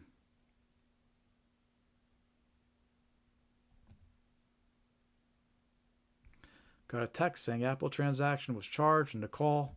Right, so that's a wrong number scam. We actually showed you an example of a text message that claims to be an Apple transaction. And the way the fake order scams work is they try to trick you into calling a number to dispute the fake order. And we see somebody reported that. That's what we went over early. Again, we also have a video about that one on our YouTube channel, so make sure to check that one out.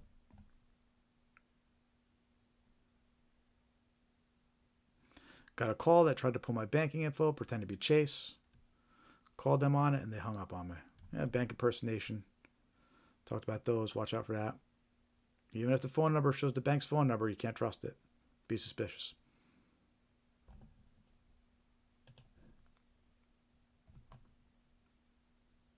Go look at one more page here, and then we'll wrap this up. Perfect. Tech support scam. Spent a lot of time on tech support scam sites. Showed you a bunch of examples of these fake virus alerts. Here's someone reporting it. Computer stated it was hacked. The call Microsoft tech line was then informed computer was used. Let's see what he says here.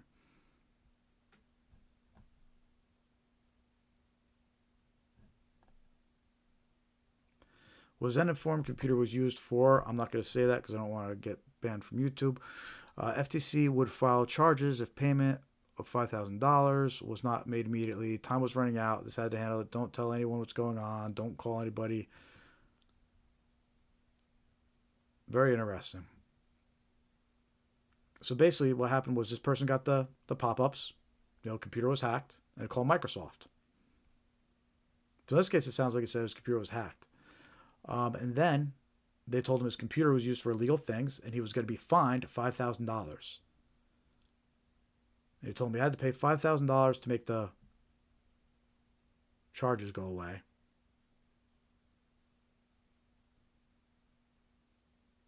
He had them go and purchase gift cards, the red flags we talked about. He had them purchase $1,000 worth of gift cards. I said it happened to his mother last Wednesday too, so it happened to multiple people. If computer states that has been hacked, unplug it immediately. Do not call tech support. It's a scam. All good tips. I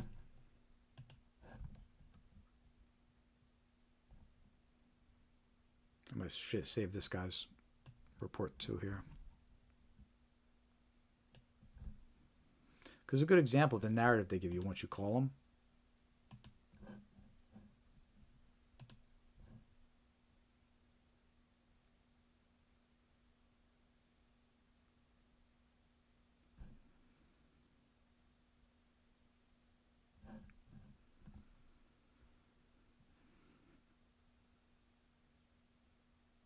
And then the last one here is caller offered tax resolution help. Right, exactly. So you're going to need to watch out for these tax scams. We talked about those earlier, those tax forgiveness scams. Unfortunately, I don't give much more details about it. But we know those are circulating. We talked about those ones.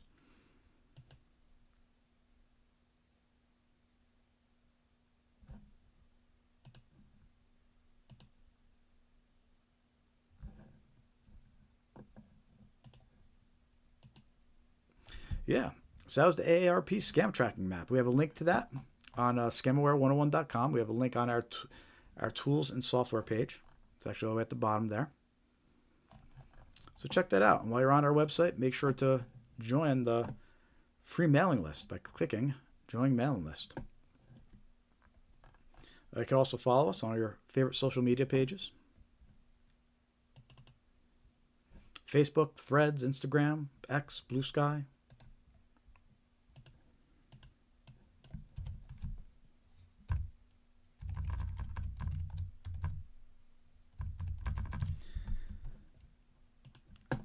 And that's about it for tonight's live stream. Hey, everybody, thank you for joining. Last chance to hit that like button one more time. Subscribe if you haven't subscribed yet. Last chance to say hi, bye, thank you in the chat. Oh, you can also hit that thanks button and donate money if you want through YouTube. I always forget to mention that. Again, you go to our website, scamaware101.com. We also have a donate option down here at the bottom. Got the link that says donate or support. So if you just want to send some money, I'll take it. That's how you get there.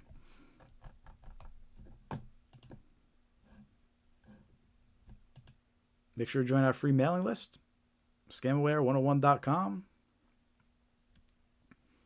And we want to hear your stories too. You can email us at scamaware101.com. So email me your stories and screenshots. Maybe we'll feature them on one of our videos.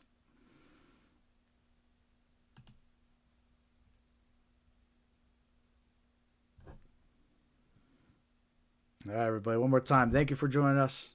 I'm Jared from Scamware 101. We do this live stream every Thursday, 5:45 p.m. Eastern Time, except next Thursday. We're skipping next Thursday. I'm going to be out of town. But usually every Thursday, 5:45 p.m. Eastern Time. You can follow us on Facebook. We have the events listed on there. So you go RSVP to the event. You'll get a reminder on Facebook. We have the next two coming up on the 22nd and 29th. And we also have them created on our YouTube channel too, the upcoming lives. So if you want to get notified, you go do that.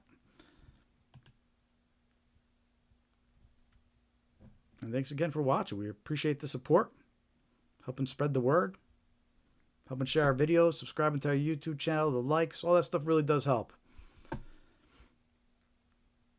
And without further ado, I'm going to get this wrapped up. Thank you one last time. And until next time, stay safe.